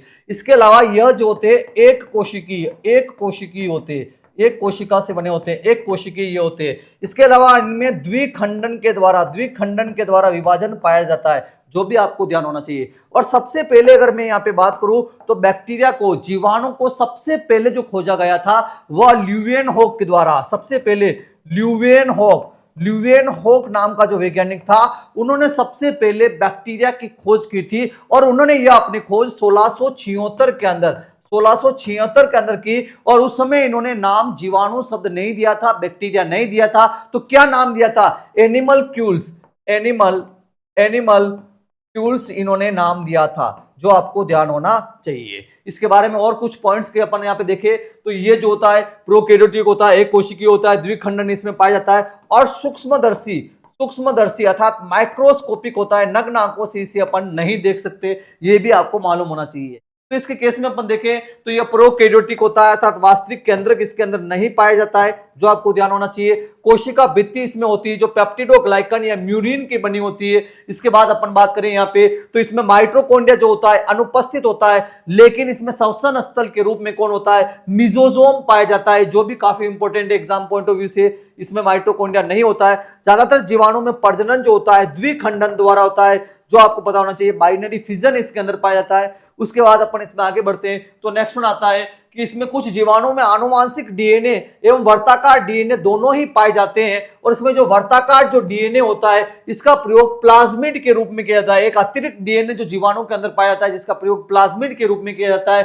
पहला जीवाणु जनित रोग जो है सेब एवं नाशपाती का फायर ब्लाइट रोग, जो सबसे पहला खोजा गया रोग, जो टीजे बुरिल ने खोजा था, जो इरविनिया अमाइलोवोरा की वजह से होता है। इसके बाद जीवाणु जो अपनी गति करता है वो फ्लेजेला के द्वारा करता है। किसके द्वारा करता है, फ्लेजेला के द्वारा करता है, जिसके अंदर फ्लेजेलिन प्रोटीन होती है, जो भी आपको ध्यान होना चाहिए। इसके बाद अपन यहाँ पे बात करें कि जीवाणुओं के मुख्य गुण कौन कौन से हैं, तो बेसिकली इसके गुणों को अपन ने यहाँ पे देख लिया है, लेकिन एक बार वापस रिवाइज कर लेते। तो यह एक कोशिकीय, कैसा होता है, एक कोशिकीय सूक्ष्म जीव होता है, एक कोशिकीय सूक्ष्म जीव होता है, जो आपको पता होना चाहिए। इसके अलावा इसमें सेकंड पॉइंट की बात करें तो इसकी जो कोशिका भित्ति जो होती है, सेल वॉल जो होती है, इसकी कोशिका भित्ति जो होती है अपन ने पीछे देखा है किसकी बनी होती है, तो पेप्टिडोग्लाइकन और म्यूरिन की बनी होती है। कोशिका भित्ति पेप्टिडोग्लाइकन और म्यूरिन की बनी होती है। इसके बाद इसमें ऊर्जा का जो स्रोत है, ऊर्जा के स्थल के रूप में इसमें माइटोकॉन्ड्रिया जो होता है वह क्या होता है, अनुपस्थित होता है, जबकि इसमें श्वसन स्थल के रूप में मिजोसोम पाया जाता है। तो मिजोसोम इसमें पाए जाने वाला श्वसन स्थल होता है, जो आपको यहाँ पे मालूम होना चाहिए। माइटोकॉन्ड्रिया जो होता है वो जीवाणु के अंदर नहीं होता है। इसके बाद इसके अंदर जो है विभिन्न प्रकार के एंजाइम्स पाए जाते हैं, इसके अंदर पाए जाते हैं। इसमें न्यूक्लिक एसिड के रूप में डीएनए और आरएनए पाया जाता है, जो आपको ध्यान होना चाहिए। इसमें कार्बोहाइड्रेट पाई जाती है, इसके साथ साथ इसमें प्रोटीन भी पाई जाती है, जो भी आपको यहाँ पे मालूम होना चाहिए। के बाद बात करते हैं तो जीवाणु की मुख्य विशेषताओं के अंदर नेक्स्ट वन पॉइंट आएगा कि डीएनए इसके अंदर जो है एक तो मुख्य डीएनए होता है, इसके अलावा इसमें एक अतिरिक्त डीएनए भी पाया जाता है, और वो जो अतिरिक्त डीएनए होता है उसे अपन प्लाज्मिड के रूप में जेनेटिक इंजीनियरिंग के अंदर काम में लेते हैं, जो भी आपको यहाँ पे मालूम होना चाहिए। इसके बाद इसमें प्रोटीन का संश्लेषण करने के लिए यानी प्रोटीन को सिंथेसिस करने के लिए इसमें जो है राइबोसोम पाया जाता है। क्या पाया जाता है, राइबोसोम पाया जाता है। और इसमें राइबोसोम कैसा होता है, तो राइबोसोम जो होता है 70S प्रकार का राइबोसोम इसके अंदर होता है। और इसके बाद बात करें तो ज्यादातर पौधों के अंदर जो रोग उत्पन्न करते हैं, ज्यादातर जो जीवाणु पादप रोग उत्पन्न करते हैं, प्लांट डिजीज कोज करते हैं, वो ग्राम नेगेटिव होते हैं। और जिसमें आपका ज़ेंथोमोनास हो गया, इरविनिया हो गया, स्यूडोमोनास हो गया, वह इसके अंदर आते हैं। तो ये हो गए जीवाणुओं के विभिन्न प्रकार के गुण जिनके बारे में आपको मालूम होना चाहिए। के बाद मैं बात करूं जीवाणु कोशिकाओं की आकारिकी कैसी होती है, तो जीवाणु कोशिकाओं को उनके आकार के आधार पर 4 भागों में विभक्त किया गया है। कितने भागों में विभक्त किया गया है? मुख्य तौर पर 4 भागों में विभक्त किया गया है। अपन कह रहे हैं एक कोशिकी होते हैं, तो जब जीवाणु की कोशिका गोल होती है तो उसे गोलाकार बोलेंगे। तो पहला इसका आकार कैसा होगा? गोलाकार होगा। और गोलाकार जो होता है इसको अपन बोल सकते हैं कोकस। क्या बोल सकते हैं? कोकस बोल सकते हैं। तो ये गोलाकार जो संरचना होती है वो कोकस के नाम से जानी जाती है। उसके बाद दूसरा जो इसका आकार है वो है छड़ाकार। छड़ाकार यानी रोड शेप्ड। और मैं बता दूं ज्यादातर जो जीवाणु होते हैं उनका आकार रोड जैसी होता है, छड़ नुमाई होता है, जो आपको यहाँ पे पता होना चाहिए। उसके बाद थर्ड वन जो होता है इसके अंदर सर्पिलाकार, सर्प जैसा, सांप जैसा ये आपको दिखाई देगा, सर्पिलाकार प्रकार का होता है जिसे स्पाइरिलम कहते हैं। स्पाइरिलियम के नाम से जानते हैं अंग्रेजी में, बाकी सर्पिलाकार बोलेंगे। और चौथे प्रकार के जीवाणु का जो आकार हो सकता है वो कोमे जैसा, कोमा जैसे अपन कोमा लगाते हैं ना, ऐसे कोमा जैसा ये दिखाई देता है। विब्रियो इससे अपन बोल सकते हैं। तो जीवाणु कोशिका का आकार 4 प्रकार का हो सकता है। गोल हो सकता है जिसे कोकस बोलते हैं, छड़नुमा हो सकता है जिसे रोड या बेसिली भी बोल सकते हैं इसको। रोड को और क्या बोल सकते हैं? बेसिली शेप्ड भी इसको अपन बोल सकते हैं। उसके बाद तीसरा सर्प या सर्पिलाकार होगा जिसे स्पाइरिलम बोलेंगे। और विब्रियो यानी कोमा जैसा होगा उसको विब्रियो के नाम से जाना जाएगा। तो 4 प्रकार का आकार जो है जीवाणु कोशिका का हो सकता है। अब इसमें जीवाणु कोशिका में सबसे पहले जो गोलाकार आकार की यहां पे बात करते हैं, अर्थात जिसका आकार गोल होता है, तो गोल होता है उसे कोकस बोलते हैं। और गोलाकार के वापस अलग अलग प्रकार होते हैं। गोलाकार के अलग अलग प्रकार होते हैं जो यहां पे दे रखे। गोलाकार अर्थात कोकस का अलग अलग शेप होता है। अगर जीवाणु कोशिका जो गोल है और वह अगर एक है, जीवाणु कोशिका गोल होती है कोकस में, तो जीवाणु कोशिका अगर एक ही जीवाणु कोशिका है, जैसे अगर अपन यहाँ पे देखें तो इस केस में आपको यहाँ पे ये देखिए ये वाला, तो ये माइक्रोकोकस के अंदर आएगा। किसके अंदर आएगा? माइक्रोकोकस के अंदर आएगा। और माइक्रोकोकस के अंदर जो जीवाणु आता है वह माइक्रोकोकस नाम का ही जीवाणु आता है। तो यानी प्रत्येक जीवाणु कोशिका अलग अलग इसके अंदर होती है। उसके बाद डिप्लोकोकस, डिप्लो का अर्थ क्या होता है? दो। यानी जब जो 2 जीवाणु कोशिकाएं आपस में मिल जाती है, जैसे बेसिकली यहां पे देखिए यह डिप्लोकोकस का है और डिप्लोकोकस ही इसका उदाहरण है। जो डिप्लोकोकस जो है वह निमोनी नाम का उदाहरण इसके अंदर अपन ले सकते हैं, जिसमें 2 जीवाणु कोशिकाएं आपस में मिल जाती है। उसके बाद अगर अपन यहाँ पे बात करें तो नेक्स्ट वन आपके सामने यहाँ पे टेट्राड दिखाई दे रहा है, यानी यहाँ पे 4 जीवाणु कोशिकाएं पास में मिली हुई है। उसके बाद यहाँ पे सारसीना दिखाई दे रहा है। तो सारसीना में क्या हो रहा है? 4 जो टेट्राड है उनमें विभाजन उनके पीछे की ओर 4 और बन गई है, अर्थात 8 जीवाणु कोशिकाएं यहाँ पर आपको दिखाई दे रही होगी। उसके बाद स्टेफिलोकोकस, इसमें ये अंगूर जैसी संरचना आपको यहाँ पे दिखाई दे रही होगी। उसके बाद स्ट्रेप्टोकोकस, इसमें आपको मालानुमा, माले जैसी जो अपना माला होती है उसकी जैसी संरचना आपको यहाँ पे दिखाई दे रही होगी, तो वह स्ट्रेप्टोकोकस के नाम से जानी जाएगी। तो ये देखिए स्ट्रेप्टोकोकस यानी मालानुमा संरचना आपको यहाँ पे दिखाई देगी। इस प्रकार की संरचना जो है जीवाणु कोशिकाओं की आपको दिखाई देगी, तो उसे जो है स्ट्रेप्टोकोकस कहेंगे। और इसका उदाहरण भी क्या है? स्ट्रेप्टोकोकस। देखो माइक्रोकोकस, इनके अंदर नाम के ही उदाहरण आप वहां पे लिख सकते हो कि माइक्रोकोकस में माइक्रोकोकस आएगा, डिप्लोकोकस में डिप्लोकोकस आएगा। और उसके बाद जो अपन ने नेक्स्ट वन जो अपन बात करें स्ट्रेप्टोकोकस यानी मालेनुमा संरचना में होगा। उसके बाद टेट्राड की बात करते हैं, तो टेट्राड के अंदर क्या हो रहा है? टेट्राड के अंदर 4 जीवाणु कोशिकाएं इस प्रकार से होती है, ये गोल, इस प्रकार से 4 कोशिकाएं एक साथ होती है और ये चौरस आकार बनाती है। कैसा आकार बनाती है? चौरस आकार बनाती है। और टेट्राड के उदाहरण की यहां पे बात करें तो इसमें टेट्राकोकस आता है। कौन आता है? टेट्राकोकस नाम का जीवाणु आता है, जो अपने को यहां पे ध्यान होना चाहिए। उसके बाद नेक्स्ट वन यहां पे बात करते हैं तो नेक्स्ट वन आता है सारसीना में क्या होता है? जो टेट्राड होता है, टेट्राड में कितनी? 4 जीवाणु कोशिकाएं होती है। फिर इनमें क्या होता है? विभाजन हो जाता है और विभाजन हो जाने से 4 और बन जाती है। तो कुल मिला के 8 जीवाणु कोशिकाएं मिलकर जो संरचना बनाती है वह सारसीना कहलाती है। वह क्या कहलाती है? सारसीना कहलाती है। और सारसीना का उदाहरण है सारसीना लुटिया, सारसीना स्पीसीज भी आप बोल सकते हो, सारसीना स्पीसीज आप बोल सकते हो, जिस जीवाणु के अंदर पाया जाता है। उसके बाद आता है स्टेफिलोकोकस, और स्टेफिलोकोकस के अंदर क्या होता है, जो अंगूर जैसे, अंगूर के गुच्छे जैसी संरचना होती है, अंगूर के गुच्छे जैसी, अंगूर के गुच्छे जैसी संरचना होती है। और अंगूर का गुच्छा अपन ने देखा होगा, इस प्रकार से जीवाणु कोशिका होती है, इस प्रकार से जीवाणु कोशिका होती है, एक अंगूर के गुच्छे नुमा इस प्रकार से ये दिखाई देती है। और इसका उदाहरण स्टेफिलोकोकस नाम का जीवाणु ही होता है, जो आपको ध्यान होना चाहिए। उसके बाद अपन गोलाकार के बाद दूसरा जो आकार होता है वो होता है छड़ाकार, छड़ जैसा आपको जीवाणु दिखाई देता है। और ज्यादातर जो जीवाणु होते हैं, ज्यादातर जो जीवाणु होते हैं वो छड़ाकार होते हैं, जिन्हें रोड या बेसिलिफॉर्म कहते हैं। जैसे इसका सबसे अच्छा उदाहरण ज़ेंथोमोनास, कौन सा उदाहरण आ गया, ज़ेंथोमोनास। ज़ेंथोमोनास जो पौधों के अंदर रोग फैलाने वाला एक मुख्य जीवाणु कहलाता है। उसका आकार कैसा होता है, रोड या बेसिलिफॉर्म होता है, जो आपको यहाँ पे मालूम होना चाहिए।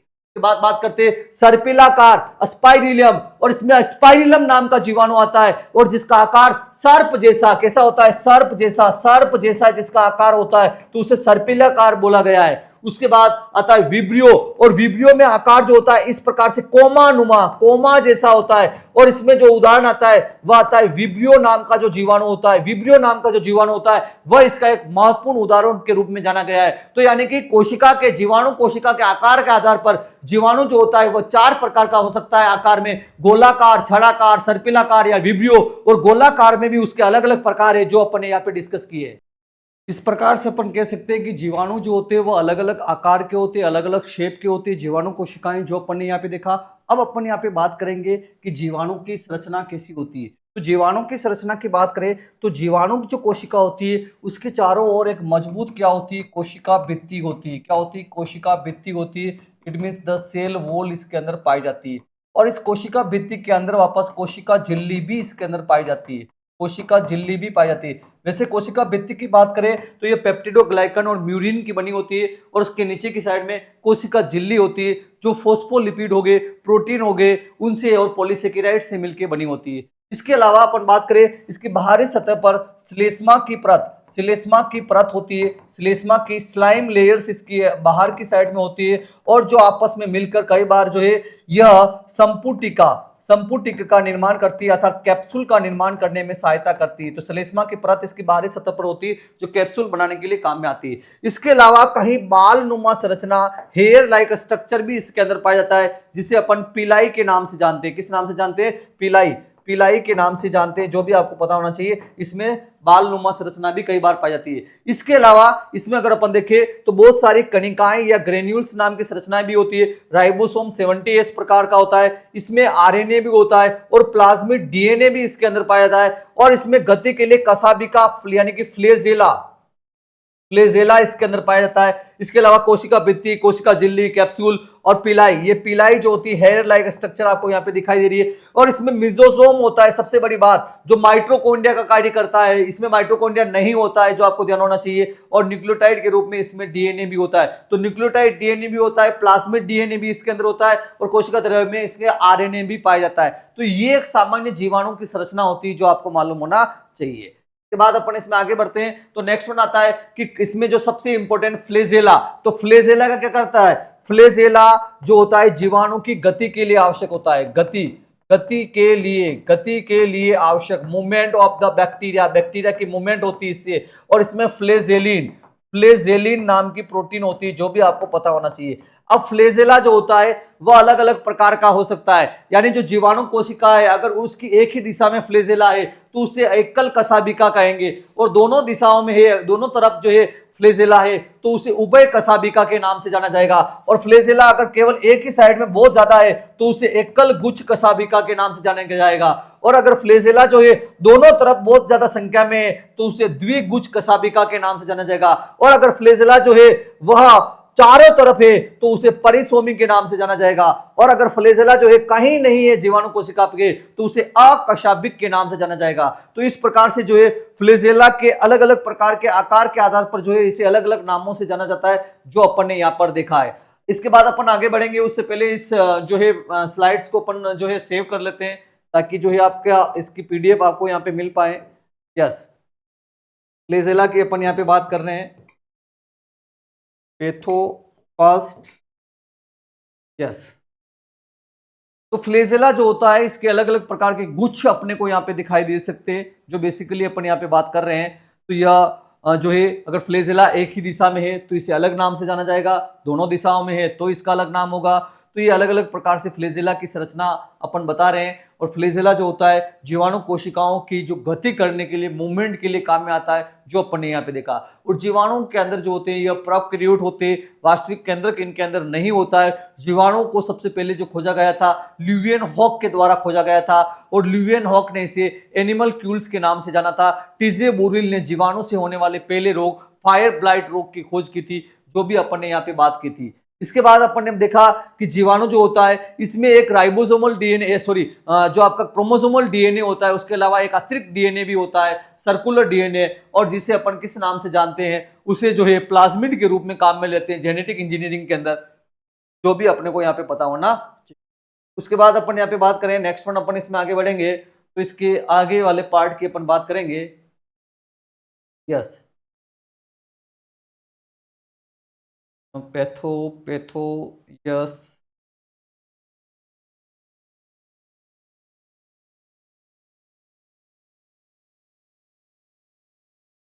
ओके। नेक्स्ट वन पार्ट की यहाँ पे बात करते हैं। तो नेक्स्ट वन जो पार्ट आता है इसका सेकंड वन पैथो का, दैट इज वन पैथो 12।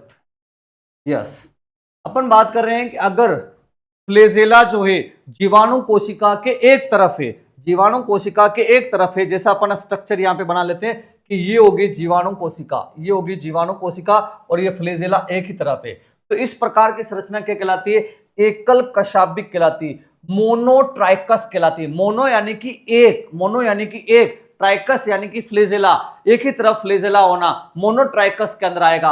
और ऐसा किस प्रकार के जीवाणुओं के अंदर होता है? तो विब्रियो और जेंथोमोनास के अंदर ऐसा होता है। किसके अंदर होता है? विब्रियो, विब्रियो एवं जेंथोमोनास, विब्रियो एवं जेंथोमोनास जीवाणु के अंदर इस प्रकार का संरचना पाई जाती है। उसके बाद बात करते हैं उभय कशाभिका, एम्फीट्राइकस। एम्फी का अर्थ होता है दोनों तरफ, यानी कि जो जीवाणु कोशिका है उसके दोनों तरफ अगर फ्लेजेला है, उसके दोनों तरफ फ्लेजेला है तो उसे एम्फी बोलेंगे। और एम्फी का मीनिंग क्या होता है?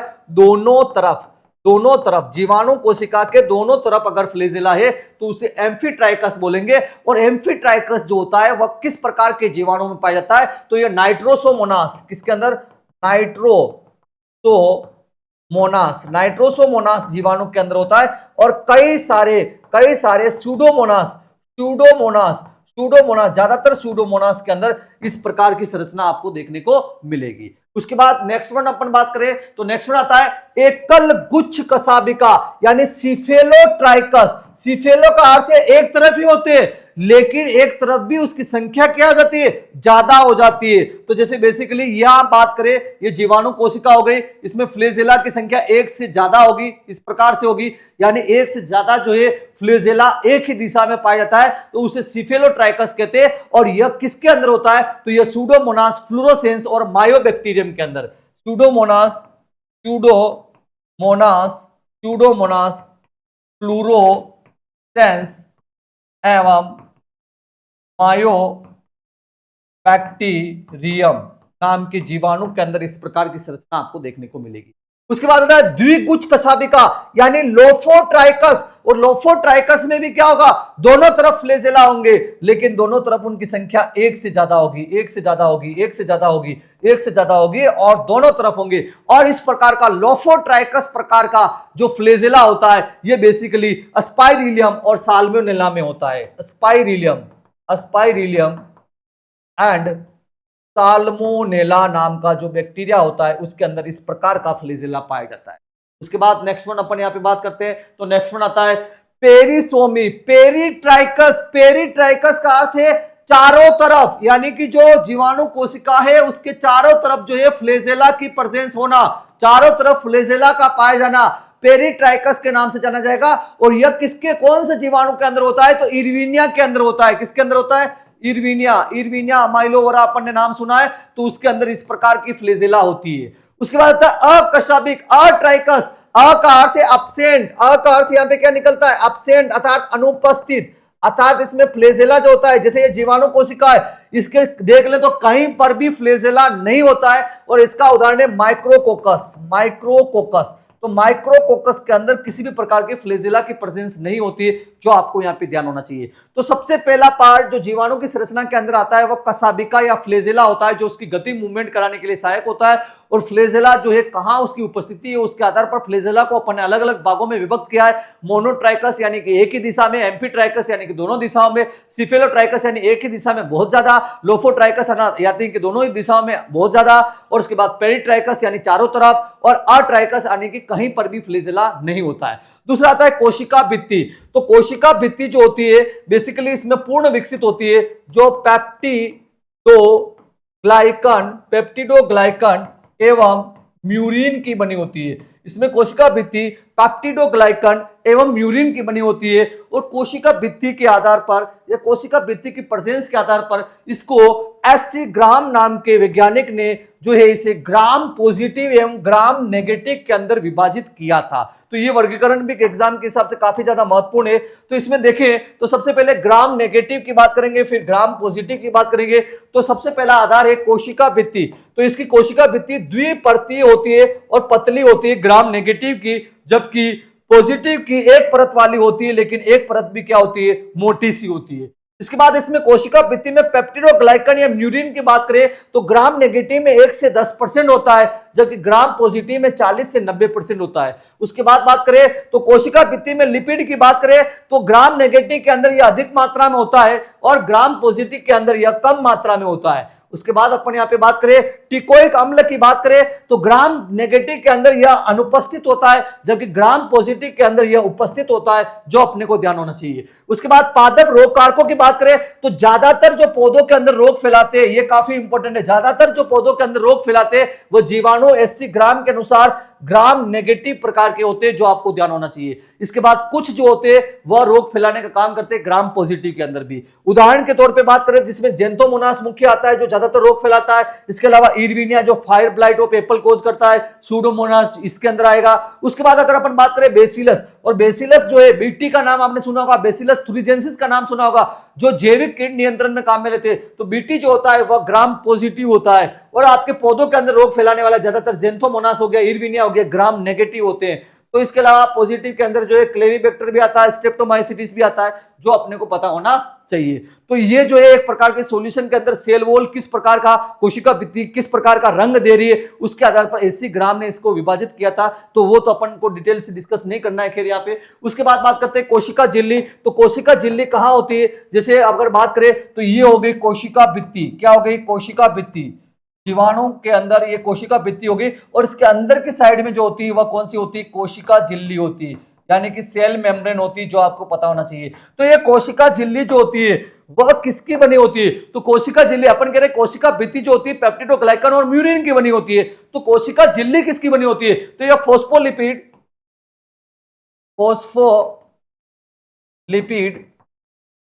प्रोटीन व कुछ पॉलीसेकेराइड की बनी होती है। फोस्फोलिपिड, प्रोटीन और कुछ पॉलीसेकेराइड्स मिलकर जो है कोशिका झिल्ली का निर्माण करते हैं। और कोशिका झिल्ली जो होती है एक कार्य करती है, और वो क्या कार्य करती है, गुले हुए पदार्थों को शरीर में प्रवेश कराती है। गुले हुए पदार्थों को अंदर लेने का काम यह करती है। इसके अलावा अपशिष्ट पदार्थों को यह शरीर से बाहर निकालने का कार्य भी जो है कोशिका झिल्ली के द्वारा किया जाता है। इसके बाद कणिका या ग्रेन्यूल्स की बात करें तो कणिका जो होती है एक प्रकार से अपन कहे कि इसके शरीर के अंदर कुछ कणिकाएं पाई जाती है, ग्रेन्यूल जैसी संरचनाएं पाई जाती है। और ये ग्रेन्यूल किसके बने होते हैं, एक प्रकार का संरक्षित पदार्थ होता है। ग्रेन्यूल्स संरक्षित पदार्थ होता है, जो भोजन का स्रोत होता है, कंजर्व्ड फूड होता है। और यह पॉलीसेकेराइड से बना होता है, पॉलीसेकेराइड एवं लिपिड से। पॉलीसेकेराइड एवं लिपिड जो होता है वह जीवाणु के अंदर कणिकाओं के रूप में जो है संरक्षित रहता है शरीर के अंदर, जो आपको यहाँ पे पता होना चाहिए। उसके बाद अपन यहाँ पे बात करें तो इसमें मुख्य तौर पर जो न्यूक्लिक अम्ल पाया जाता है वो पाया जाता है डबल स्ट्रैंडेड डीएनए पाया जाता है, जो अपने को मालूम होना चाहिए। इसमें न्यूक्लिक एसिड के रूप में मुख्य जो होता है डबल स्ट्रैंडेड डीएनए होता है, और जो हिस्टोन प्रोटीन रहित होता है, हिस्टोन प्रोटीन रहित, अर्थात हिस्टोन प्रोटीन जो होती है इसमें एब्सेंट होती है, जो भी अपने को यहाँ पे मालूम होना चाहिए। उसके बाद प्लाज्मिड की बात करें तो एक अतिरिक्त वर्ताकार डीएनए, अतिरिक्त यानी एक डीएनए जो होता है इसमें जो होता है वह क्या होता है, गुणसूत्र डीएनए होता है, जो मुख्य डीएनए उसके शरीर का कार्य को संपादित करता है। लेकिन एक अतिरिक्त डीएनए होता है, एक अतिरिक्त डीएनए जो वर्ताकार आकार का होता है, जिसको अपन जेनेटिक इंजीनियरिंग के अंदर प्लाज्मिड के रूप में काम में लेते हैं, जो भी आपको यहाँ पे ध्यान होना चाहिए। उसके बाद बात करें इसमें मध्यकाय या मिजोसोम, इसमें मध्यकाय या मिजोसोम पाई जाती है, जो माइटोकॉन्ड्रिया का कार्य करती है। किसका कार्य करती है? माइटोकॉन्ड्रिया का जो है यह कार्य संपादित करती है। तो माइटोकॉन्ड्रिया का क्या कार्य है? ऊर्जा प्रदान करना एवं श्वसन स्थल की प्राप्ति, श्वसन स्थल उपलब्ध करवाना, ये दोनों जो कार्य है वह मिजोसोम के द्वारा जो है जीवाणु के अंदर किए जाते हैं, क्योंकि जीवाणु के अंदर माइटोकॉन्ड्रिया जो होता है वह अनुपस्थित होता है। यह आपको यहाँ पे मालूम होना चाहिए, जो कई बार एग्जामों के अंदर पूछा जाता है। इस प्रकार से अपने को पता यहाँ पे होना चाहिए कि इसमें मिजोसोम जो है, मध्यकाय जो है वो माइटोकॉन्ड्रिया का काम जो है जीवाणुओं के अंदर करता है, माइटोकॉन्ड्रिया के कार्य को संपन्न करने का काम यह करता है। उसके बाद अपन इसमें आगे बढ़ते हैं तो जीवाणुओं के वर्गीकरण की बात करते हैं। तो जीवाणुओं के वर्गीकरण की बात करें तो जीवाणुओं का वर्गीकरण 1984 के अंदर डीएच बर्गी ने बर्गीज मैन्युअल ऑफ डिटर्मिनेटिव बैक्टीरियोलॉजी में किया था। उसके बाद इसका पब्लिकेशन जो है 1923 में किया गया, और बाद में 1984 को इसका एक नया नाम दिया गया, that is the Bergey's manual of systematic bacteriology. तो वर्तमान में Bergey's manual of systematic bacteriology के अंदर जो है जीवाणुओं का वर्गीकरण किया गया है। उसमें ग्राम नेगेटिव, ग्राम पॉजिटिव या अलग अलग प्रकार से इसको वर्गीकृत किया गया है, जो आपको पता होना चाहिए। उसके बाद रोग कारक जीवाणुओं की बात करें जो रोग उत्पन्न करते हैं, जिसमें सबसे इंपॉर्टेंट आता है जेंथोमोनास, काफी इंपॉर्टेंट है, जो फसलों में रोग उत्पन्न करता है। जैसे चावल का जीवाणु पत्ती अंगमारी इस जेंथोमोनास के द्वारा होता है। इसके बाद अगर आप यहाँ पे बात करें नींबू का कैंकर जेंथोमोनास से होता है, कपास का कोहनी पर्णचित्ती ये भी जेंथोमोनास से होने वाला रोग है।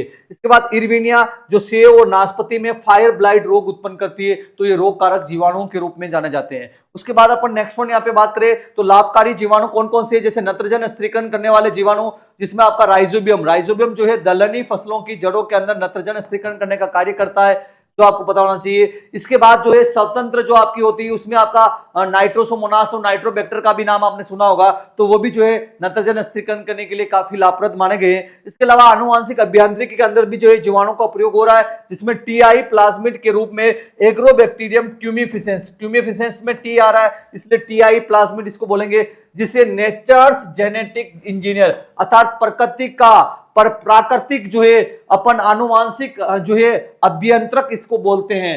इसके बाद आरआई प्लाज्मिड के रूप में एग्रोबैक्टीरियम राइजोजेंस का यूज हो रहा है, यहाँ पे आर आ रहा है इसलिए आरआई प्लाज्मिड बोलेंगे। तो टीआई और आरआई प्लाज्मिड में भी जीवाणुओं का ही प्रयोग हो रहा है, जो आपको ध्यान होना चाहिए। इसके बाद नेक्स्ट वन प्रकार का जो पैथोजन आता है वह आता है फाइटोप्लाज्मा या माइकोप्लाज्मा। फाइटोप्लाज्मा, माइकोप्लाज्मा जिसे पीएलओज और एमएलओज के नाम से जानते हैं, इसकी संरचना कुछ इस प्रकार की होती है और इसकी बॉडी के अंदर आरएनए भी होता है और डीएनए भी होता है। तो सबसे बड़ी बात जो एग्जाम के हिसाब से इंपॉर्टेंट है और वो क्या है कि इसके अंदर जो है डीएनए और आरएनए दोनों ही जो होते हैं उपस्थित होते हैं, जो आपको ध्यान होना चाहिए। इसमें राइबोसोम जो होते हैं 70S प्रकार के होते हैं। कोशिका झिल्ली जो होती है इसकी 3 होती है, 3 लेयर्ड होती है। ये भी पॉइंट काफी इंपॉर्टेंट है, जो आपको ध्यान रखना है। तो जो फाइटोप्लाज्मा जो है इसकी खोज डोई द्वारा इसको खोजा गया था 1967 के अंदर। इस ये अकुंडलित प्रोकैरियोट होते हैं, अर्थात इसमें भी केंद्रक जो होता है पूर्ण रूप से विकसित नहीं होता है, यह बहुरूपिया होता है, अर्थात ये अपना जो आकार होता है, शेप होता है, वो बदलता रहता है। कोशिका भित्ति इसमें नहीं पाई जाती है, सीधी कोशिका झिल्ली होती है और कोशिका झिल्ली 3 परतों से मिलकर बनी होती है। उसके बाद अपन यहाँ पे बात करें इसकी वृद्धि हेतु स्टेरोल की आवश्यकता होती है और यह परपोषी पौधे के फ्लोएम के अंदर इसकी उपस्थिति देखी गई है। उसके बाद बात करें कि माइकोप्लाज्मा या फाइटोप्लाज्मा से कौन कौन से रोग होते हैं, तो इसमें होता है तिल का फाइलोडी रोग, जिसे तिल का विचब्रूम रोग भी कहते हैं, और इस रोग में वाहक जो होता है लीफ होपर होता है। ठीक इसी प्रकार से बैंगन में छोटी पत्ती रोग जो होता है वह भी इसी वजह से होता है और इसमें भी वाहक जो होता है लीफ होपर होता है। इसी प्रकार से गन्ने के अंदर ग्रासी तना रोग होता है और इसमें जो वाहक होता है वह एफिड होता है, जो आपको मालूम होना चाहिए। उसके बाद अपन नेक्स्ट वन बढ़ते हैं। नेक्स्ट वन जो आपका पैथोजन नया आता है वह आता है आर्की जीवाणु। और आर्की जीवाणु एक प्रकार का जीवाणु ही होता है, बैक्टीरिया होता है। आर्की जीवाणु जो विशेष प्रकार के जीवाणु होते हैं जो विपरीत परिस्थितियों में यानी एडवर्स क्लाइमेटिक कंडीशन में भी जिंदा रह सकते हैं। अधिक तापक्रम पर या कम तापक्रम पर कैसी भी क्लाइमेटिक कंडीशन बन जाए ये जीवाणु कभी मरते नहीं है, तो उन्हें आर्की जीवाणु कहते हैं, जिसकी कोशिका भित्ति सूडोम्यूरिन की बनी होती है। और ये अवायवीय कंडीशन में मिथेनो जीवाणु जो होते हैं वह इसके अंदर आते हैं, जो मिथेन गैस का निर्माण करते हैं। गोबर गैस के अंदर आपने सुना होगा, बायोगैस के अंदर सुना होगा, उसमें मिथेनोजेंस जो होते हैं वो एक प्रकार के आर्की जीवाणु जो होते हैं वही होते हैं, वो एडवर्स कंडीशन में भी सर्वाइव कर जाते हैं। उसके बाद नेक्स्ट वन जो आता है वह आता है साइनो जीवाणु। साइनो जीवाणु जो होते हैं प्रकाश संश्लेषी होते हैं, प्रकाश संश्लेषण इनके अंदर पाया जाता है, प्रोकैरियोट प्रकार के होते हैं। और इसमें जो होता है ये नाइट्रोजन का स्थिरीकरण करने का कार्य करते हैं, जिसमें आपका एनाबीना या नोस्टोक आता है। इन्हें अपन और किस नाम से जानते हैं? बीजीए के नाम से जानते हैं, ब्लू ग्रीन एल्गी के नाम से और जानते हैं साइनो बैक्टीरिया को, जो आपको यहाँ पे पता होना चाहिए। एनाबीना या नोस्टोक जो होता है वो एजोला के साथ, जो जलीय फर्न है उसके साथ सहजीवी के रूप में मिलकर जो है नाइट्रोजन स्थिरीकरण करने का कार्य इसके द्वारा किया जाता है। उसके बाद बात करते हैं विषाणु की। तो विषाणु की अपन यहाँ पे बात करें तो 1886 के अंदर जो है एडोल्फ मेयर ने तंबाकू के मोजेक रोग की खोज इनके द्वारा की गई थी। उसके बाद 1898 के अंदर बिजेरिंक ने तंबाकू मोजेक रोग कारक विषाणु बताया था। यानी बिजेरिंक ने जो सबसे पहले देखा था कि तंबाकू का जो मोजेक रोग हो रहा है वो किससे हो रहा है? छानने योग्य तरल से हो रहा है। छानने योग्य तरल पदार्थ से जो है तंबाकू का मोजेक रोग होता है, ऐसा बिजेरिंक ने कहा था। और उस दौरान जो है बिजेरिंक ने इसको एक नाम भी दिया था, दैट इज द कॉन्टाजियम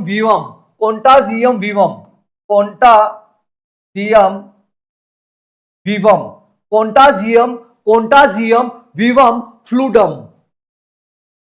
फ्लूडम नाम जो है बिजेरिंक ने दिया। और जिसे आगे चल के विषाणु बोला गया, जिसे आगे चल के क्या बोला गया?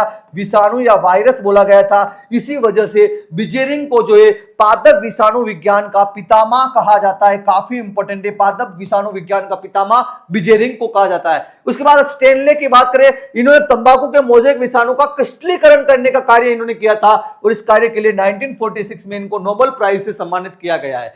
उसके बाद अपन इसमें आगे बढ़ते हैं। तो नेक्स्ट वन आता है विषाणु पर प्रोटीन का आवरण होता है, जिस वजह से उस प्रोटीन के आवरण को अपन कैप्सिड के नाम से जानते हैं। विषाणु का जो परिपक्व कण होता है, सक्रिय भाग जो होता है वो वायरियोन होता है, जो आपको मालूम होना चाहिए। और पौधों में रोग उत्पन्न करने वाले पादप विषाणु में आनुवांशिक पदार्थ जो होता है ज्यादातर के अंदर होता है सिंगल स्टैंडर्ड आरएनए होता है, जो आपको ध्यान होना चाहिए। अपवाद भी है, यहाँ पे अपवाद भी है, जैसे फूल गोभी मोजेक विषाणु के अंदर आनुवांशिक पदार्थ जो होता है डबल स्टैंडर्ड डीएनए होता है। केले का जो बंचिटो विषाणु में आनुवांशिक पदार्थ जो होता है वो सिंगल स्टैंडर्ड डीएनए होता है। ये सारे अपवाद है।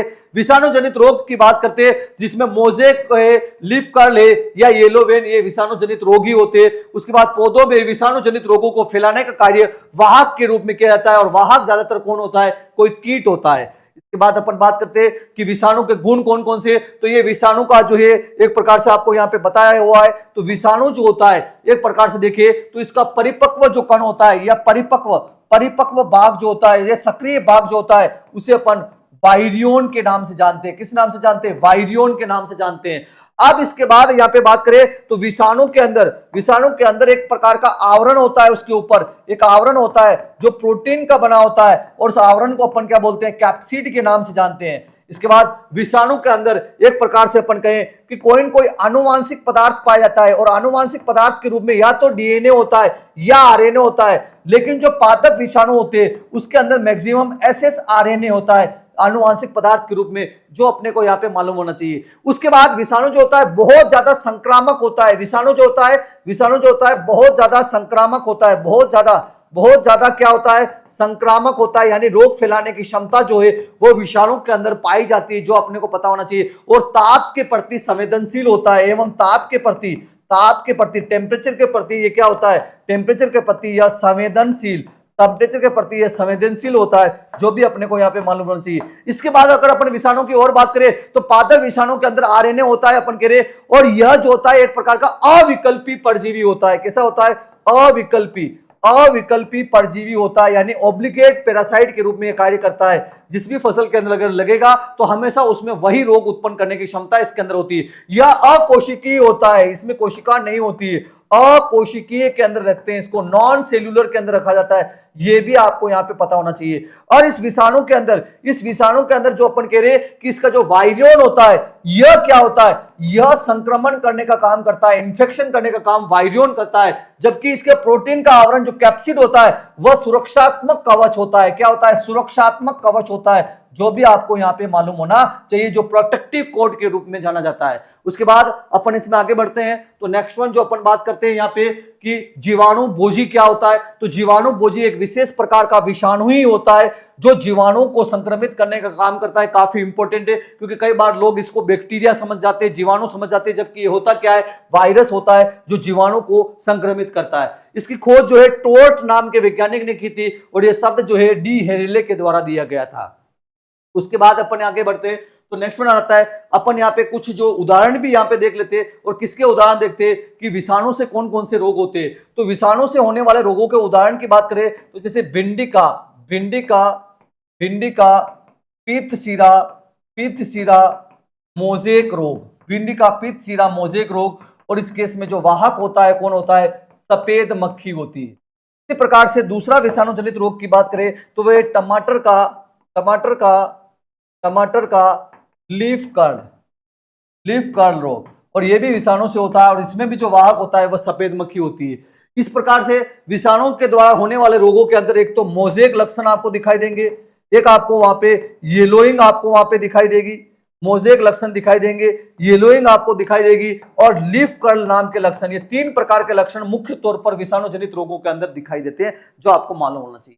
उसके बाद अपने इसमें आगे बढ़ते हैं तो नेक्स्ट वन अपने सामने आता है वायरोइड। और वायरोइड जो होता है वह भी एक प्रकार से विषाणु जैसा ही होता है, लेकिन इसमें प्रोटीन का आवरण नहीं होता है। सबसे इंपॉर्टेंट पॉइंट, प्रोटीन का आवरण जो होता है वह अनुपस्थित होता है। और इसको खोजो है डेनियर नाम के वैज्ञानिक ने आलू के स्पिंडल ट्यूबर से इसकी खोज की थी। वायरोइड यानी विषाणु जैसा यह दिखाई देता है और इसमें आनुवांशिक पदार्थ जो होता है नग्ड एसिस आरएनए यानी नग्न सिंगल स्ट्रैंडेड आरएनए ही होता है, जिसके ऊपर कोई आवरण नहीं होता है।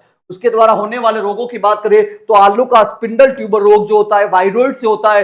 नारियल का केंडंग रोग जो होता है वह भी वायरोइड से होता है। गुलदाउदी का स्तन रोग जो होता है यह भी वायरोइड की वजह से होता है। उसके बाद अपन इसमें आगे बढ़ते हैं तो नेक्स्ट वन आता है प्रियोन।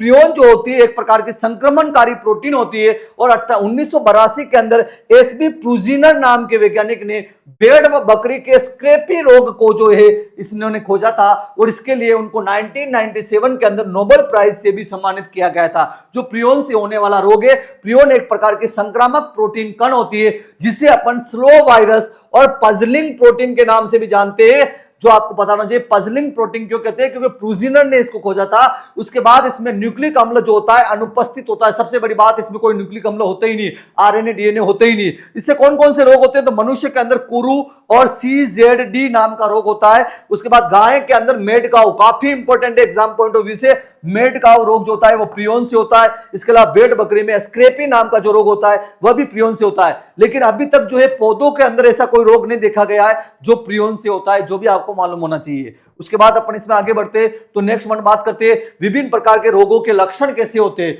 तो लोगों के लक्षणों की बात करें तो जैसे बेसिकली पहला बात करते हैं रोली या कीट रोग। और रोली या कीट या रस्ट की बात करें तो सबसे ज्यादा भयंकर समस्या है या गेहूं के अंदर। कहां पे समस्या है, गेहूं के अंदर। और गेहूं के अंदर या रोली का या कीट का अर्थ होता है जंग लगना। कीट का अर्थ क्या होता है, जंग लगना।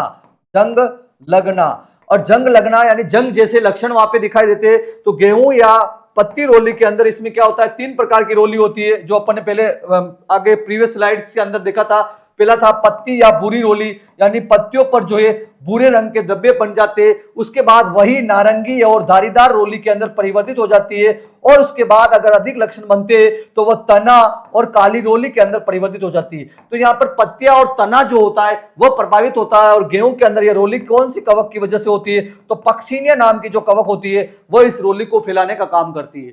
उसके बाद आता है कंड या कंडवा रोग, और कंड या कंडवा रोग की बात करें तो यह रोग जो होता है बेसिकली अस्टिलेगो नाम की कवक की वजह से होता है। और इसमें क्या होता है, दानों की जगह काले रंग का चूर्ण बन जाता है, दानों की जगह काले रंग का चूर्ण जो है वहां पे बन जाता है। इस प्रकार से स्मटसोराई की फॉर्मेशन वहां पे होती है। यह गेहूं के अंदर होता है, जौ के अंदर होता है, जो बेसिकली बहुत ज्यादा नुकसान जो है फसल को पहुंचाता है। उसके बाद अपन इसमें आगे बढ़ते, मर्दूरोमी लासिता यानी डाउनी मिल्ड्यू। और डाउनी मिल्ड्यू रोग के अंदर क्या होता है, पत्तियों की निचली सतह पर जो है कवक की अतिवृद्धि आपको वहां पे देखने को मिलेगी। और डाउनी मिल्ड्यू में सबसे इंपॉर्टेंट जो आता है बाजरे का डाउनी मिल्ड्यू, और बाजरे का डाउनी मिल्ड्यू जो होता है वो होता है स्क्लेरोस्पोरा ग्रेमिनिकोला नाम की कवक की वजह से होता है। इसी प्रकार से मक्का के अंदर भी जो है डाउनी मिल्ड्यू होता है, जो पेरेनोस्क्लोस्पोरा हेटेरोपोगनी नाम की कवक की वजह से होता है, जो आपको पता होना चाहिए। उसके बाद बात करते हैं चूर्णी लासिता या छाछैया रोग, पाउडरी मिल्ड्यू रोग। यह पौधे की पत्तियों की ऊपरी सतह पर कवक की वृद्धि आपको देखने को मिलेगी। और यह ओइडियम नाम की फंजाई की वजह से भी होता है, और इरिसाइफी नाम की जो फंजाई होती है, इन दोनों से जो है पाउडरी मिल्ड्यू रोग जो है फसलों के अंदर आपको देखने को मिलेगा, जो बेर के अंदर होता है, सरसों के अंदर होता है, बहुत सारी फसलों के अंदर जो है पाउडरी मिल्ड्यू की समस्या आपको देखने को मिलेगी। अब यहां पे बात करें डाउनी मिल्ड्यू की रोकथाम के लिए मेटालेक्सिल नाम का कवकनाशी काम में आता है, जबकि पाउडरी मिल्ड्यू को रोकने के लिए जो है सल्फर युक्त उत्पाद यानी सल्फर चूर्ण हो गया, केराथिन हो गया, ट्राइडेमोर्फ हो गया, इसका प्रयोग करते हैं। ठीक इसी प्रकार से अगर अपन यहाँ पे रस्ट की बात करें तो रस्ट के लिए अपन प्लांटावेक्स या ऑक्सीकार्बोक्सिन का प्रयोग मिलेंगे, और स्मट के लिए जो है अपन विटावेक्स या कार्बोक्सिन नाम का जो है कवकनाशी काम में लेंगे। उसके बाद अपन इसमें आगे बढ़ते हैं, लीप स्पॉट पत्ती धब्बा। और पत्ती धब्बा सबसे ज्यादा भयंकर समस्या है, ज्वार के अंदर, सोरगम के अंदर अलग अलग प्रकार के पत्ती धब्बा रोग उत्पन्न होते हैं। अब इसके बाद बात करते हैं मूंगफली के अंदर भी पत्ती धब्बा रोग होता है, और मूंगफली के अंदर जो पत्ती धब्बा रोग होता है उसे अपन टिक्का रोग के नाम से जानते हैं, जो सर्कोस्पोरा की वजह से होता है। और टिक्का दो प्रकार का होता है, एक तो होता है अगेती टिक्का जो पहले आता है, और एक आता है पछेती टिक्का।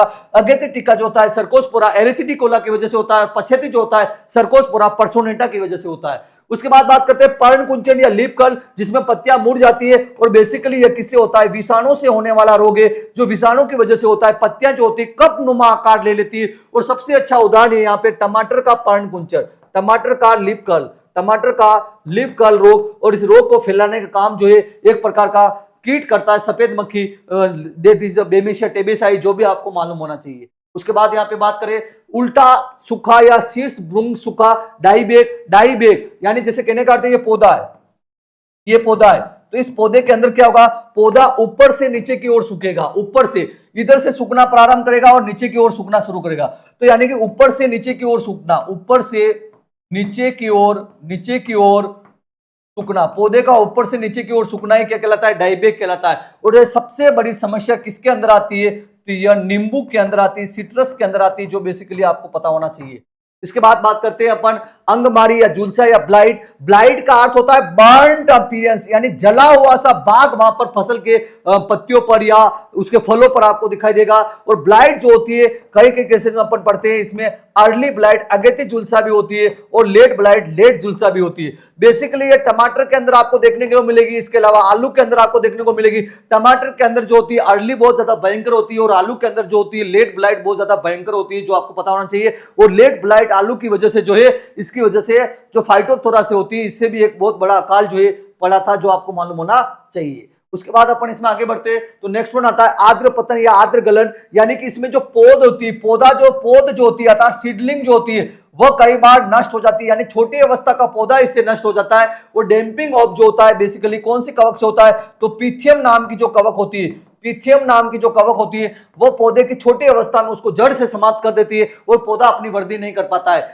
गलन या विगलन या सड़न, तो गलन जो होती है वो अलग अलग प्रकार की होती है, जैसे रूट रोट अर्थात जड़ गलन हो सकती है। इसके अलावा फ्रूट रोट यानी कि फल की सड़न हो सकती है। इसके अलावा स्टेम रोट अर्थात तने की सड़न हो सकती है। अब ये जो सड़न होती है यह दो कारकों से हो सकती है, या तो कवक से हो सकती है या जीवाणु से हो सकती है। उसमें वो पूरा भाग ही पूर्ण रूप से सड़ जाता है।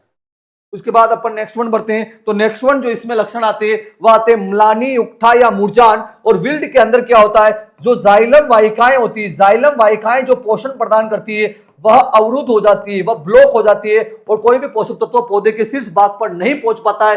और इवन पौधे की जो जड़ें होती है उसके अंदर मेलेनिन नाम के वर्णक की वजह से उनमें भूरापन या कालापन आने लगता है, जो भी आपको पता होना चाहिए। और विल्ट रोग जो होता है, इसमें जो कवक होती है वह होती है फ्यूजेरियम नाम की कवक की वजह से होता है। और ये फ्यूजेरियम जो है चना के अंदर, अरहर के अंदर, कपास के अंदर विल्ट रोग उत्पन्न करता है। उसके बाद चितेरी या मोजेक रोग जो होता है बेसिकली विषाणु से होने वाला एक मुख्य रोग है। इसमें क्या होती है, पौधे की पत्तियों का हरापन जो होता है धीरे धीरे नष्ट होने लगता है और पौधे की पत्तियों के अंदर पीलापन आने लगता है, उसे अपन मोजेक के नाम से जानते हैं। के बाद अपन इसमें आगे बढ़ते हैं तो नेक्स्ट में आता है फाइलोडी रोग। और फाइलोडी रोग की बात करें यहाँ पे तो फाइलोडी जो है तिल के अंदर होने वाली एक मुख्य बीमारी है और जिसमें विचेस ब्रूम नाम के लक्षण आपको दिखाई देंगे। अर्थात पौधा जो होगा आपको जाड़ी नुमा यानी बूसी अपीयरेंस आपको यहाँ पे दिखाई देगी। और यह रोग जो बेसिकली होता है माइकोप्लाज्मा या फाइटोप्लाज्मा से होने वाला रोग है।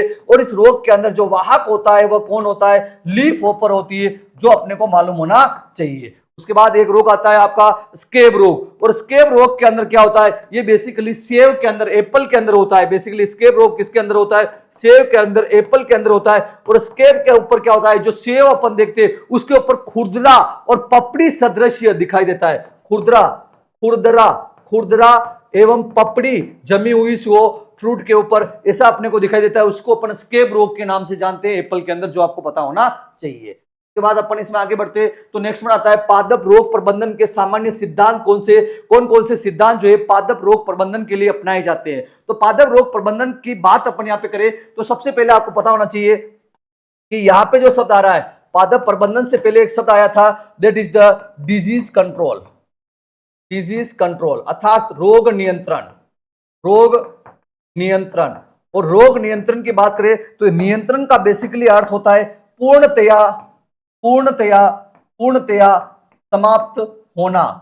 और आप भी जानते हो अगर डिजीज कंट्रोल शब्द काम में लेंगे तो कोई भी रोग पूर्णतया समाप्त कभी भी नहीं हो सकता। जैसे अपन आईपीएम पढ़ते हैं उसमें भी अपन कहते हैं पेस्ट कंट्रोल, तो पेस्ट कंट्रोल कभी नहीं हो सकता। तो इसी प्रकार से डिजीज का भी कंट्रोल पूर्ण रूप से नहीं हो सकता, इसीलिए वैज्ञानिकों ने डिजीज कंट्रोल शब्द को नहीं माना। और अभी जो वर्तमान में जो शब्द मान रहे हैं वो कौन सा मान रहे, डिजीज मैनेजमेंट। कौन सा शब्द मान रहे, डिजीज मैनेजमेंट शब्द मान रहे, अर्थात रोग प्रबंधन शब्द को काम में लिया जा रहा है। रोग प्रबंधन शब्द को काम में लिया जा रहा है यानी कि किसी भी रोग को जो है एक निर्धारित स्तर तक रोकना, ताकि उस रोग का जो प्रकोप है वह EIL तक अर्थात इकोनॉमिक इंजुरी लेवल तक नहीं जा पाए। तो यानी कि रोग के स्तर को EIL से नीचे रखना अर्थात इकोनॉमिक इंजुरी स्तर से नीचे रखना इकोनॉमिक इंजुरी स्तर तक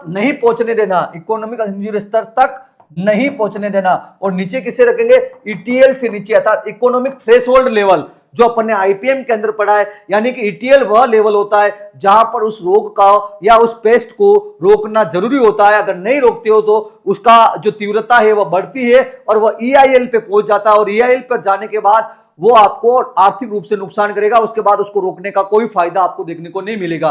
तो मैनेजमेंट में किसी भी कीट को, नासिक कीट को या रोग को रोकने का प्रयास जो है कब करना चाहिए, तो ETL स्तर पे करना चाहिए, जो आपको मालूम होना चाहिए। तो काफी इंपॉर्टेंट है। अब यहाँ पे जो ये शब्द निकला है, यहाँ पे जो शब्द निकला है जिसके मैनेजमेंट के अंदर, वो अपन कहेंगे that is the integrated disease management. IDM शब्द आएगा। जैसे कीटों के नियंत्रण के लिए IPM शब्द काम में लेते हैं, तो इसके लिए लेंगे अपन इंटीग्रेटेड डिजीज मैनेजमेंट अर्थात समन्वित रोग प्रबंधन, समन्वित रोग प्रबंधन। तो समन्वित रोग प्रबंधन का अर्थ क्या होता है, देखो समन्वित का अर्थ ये निकलेगा कि आपके पास जितने भी उपलब्ध, समन्वित का अर्थ है उपलब्ध जितने भी तौर तरीके हैं, जितनी भी विधियां हैं रोग नियंत्रण की, या जितनी भी तकनीकें हैं, और जिसमें कौन कौन सी तकनीकें हो सकती है, आपकी भौतिक हो सकती है, फिजिकल मेथड हो सकता है, देन आपका यांत्रिक मैकेनिकल मेथड आपका हो सकता है, देन आपका कर्षण हो सकता है, देन आपका जैविक हो सकता है, और अंतिम हथियार के रूप में आपका रासायनिक मेथड इसके अंदर हो सकता है। तो इन सभी का समावेश करना ही इंटीग्रेटेड कहलाता है। किसके लिए, रोग के लिए। और रोग को क्या करना है, उसका प्रबंध करना है। प्रबंध का अर्थ है उसको ETL स्तर पर आने पर, ETL अर्थात इकोनॉमिक थ्रेशोल्ड लेवल स्तर पर आने पर उसके ऊपर मैनेजमेंट प्रैक्टिसेस अप्लाई की जाती है। ताकि वह EIL तक नहीं पहुंच पाए, यानी इकोनॉमिक इंजुरी लेवल तक नहीं पहुंच पाए, वही आपका प्रबंधन होता है। तो यानी कि समन्वित रोग प्रबंधन का तात्पर्य यह है कि रोग को रोकने के लिए वे सारे प्रयास करने, वे सारी विधियां काम में लेनी, जिसमें आपकी भौतिक, यांत्रिक, कर्षण, जैविक और अंतिम हथियार के रूप में रासायनिक विधि को काम में लेना, ताकि जो है रोग का जो प्रकोप है वह आपका ETL से नीचे की साइड ही रहे, और जैसे ETL पे आए तो आप रासायनिक हथियार के रूप में उसको काम में ले रहे, ETL से ज्यादा उसको ऊपर नहीं होने दे। और अगर ETL से अगर ऊपर चला गया रोग का प्रकोप, तो वह EIL पे चला जाएगा, इकोनॉमिक इंजुरी लेवल पे चला जाएगा, आर्थिक सतही स्तर पर चला जाएगा, और वहां पर रोकने से कोई फायदा नहीं होगा, आर्थिक रूप से नुकसान हो चुका होगा। तो यानी कि IDM के अंदर, IDM भी जो होता है किस पर निर्भर करता है, तो ETL पर निर्भर करता है, यानी ETL आने पर जो है उसको रोकने का प्रयास आपको पूर्ण तरीके से करना चाहिए, और कुछ विधियां आपको जो पहले से अपनाए जा रहे हो उसको और अच्छे तरीके से अपनाने की जरूरत होती है। कुल मिला के उस रोग को EIL तक जाने से रोकने का काम जो है IDM के अंदर किया जाता है। तो कीट को या रोग को रोकने के लिए कौन कौन से सिद्धांत यहाँ पे काम में लिए जाते हैं, तो सबसे पहला सिद्धांत इसमें आता है परिवर्जन, अवॉइडेंस। अर्थात अवॉइडेंस का अर्थ है बचाना। क्या करना है? बचाना। यानी कि कुल मिला के रोग कारक से बचाने का प्रयास जो है फसल को करना ही क्या कहलाता है? अवॉइडेंस कहलाता है। आप उसको अवॉइड करते हो ताकि रोग कारक जो है आपकी फसल के साथ नहीं आ पाए। ऐसे प्रयास आपको करने चाहिए। ऐसे प्रयास करने के लिए क्या करेंगे कि स्वच्छ बीज लेंगे, खेत में से खेत को साफ सुथरा रखेंगे, खरपतवार की समस्या वहां पे नहीं होने देंगे। तो यानी किस प्रकार से जो बचाने के जो तरीके हैं जिसकी वजह से वह रोग कारक वहां खेत तक नहीं पहुंच पाए, वही आपका अवॉइडेंस होता है। उसके बाद आता है बहिष्करण, एक्सक्लूजन। अर्थात एक देश से दूसरे देश में जो रोग कारक का जो प्रवेश होता है उसको रोका जाए, और इसको रोकने के लिए पादप संगरोध, प्लांट क्वारंटाइन अपनाया जाता है। जब कोई प्लांटिंग मटेरियल एक देश से दूसरे देश में लाया जाता है तो उसकी जो है जहां से अब किसी दूसरे देश में एंट्री होती है तो वहां पे उसको कुछ समय के लिए रखा जाता है। और प्लांट क्वारंटाइन का अर्थ होता है 40 डेज। कितने डेज होता है? 40 डेज, अर्थात 40 दिन तक उसको संगरोध के अंदर रखते हैं, जो आपको पता होना चाहिए। और अपने देश के अंदर जो है घरेलू पादप संगरोध भी अपनाया जा रहा है, यानी कि एक राज्य से दूसरे राज्य में जो है कुछ प्लांटिंग मटेरियल नहीं ले जाने दिया जाता है। जैसे आलू के वाट रोग के लिए यह किया जा रहा है, इसके अलावा केले के बंची टॉप के लिए यह किया जा रहा है, आलू के सुनहरे सूत्रकृमि के लिए जो है डोमेस्टिक प्लांट क्वारंटाइन जो है अपने देश के अंदर फॉलो किया जा रहा है। अर्थात एक राज्य से दूसरे राज्य में केला, आलू ले जाना प्रतिबंधित माना गया है, क्योंकि उसमें रोगों का संक्रमण फैल सकता है। उसके बाद अपन इसमें आगे बढ़ते हैं, तो नेक्स्ट वन आता है उन्मूलन।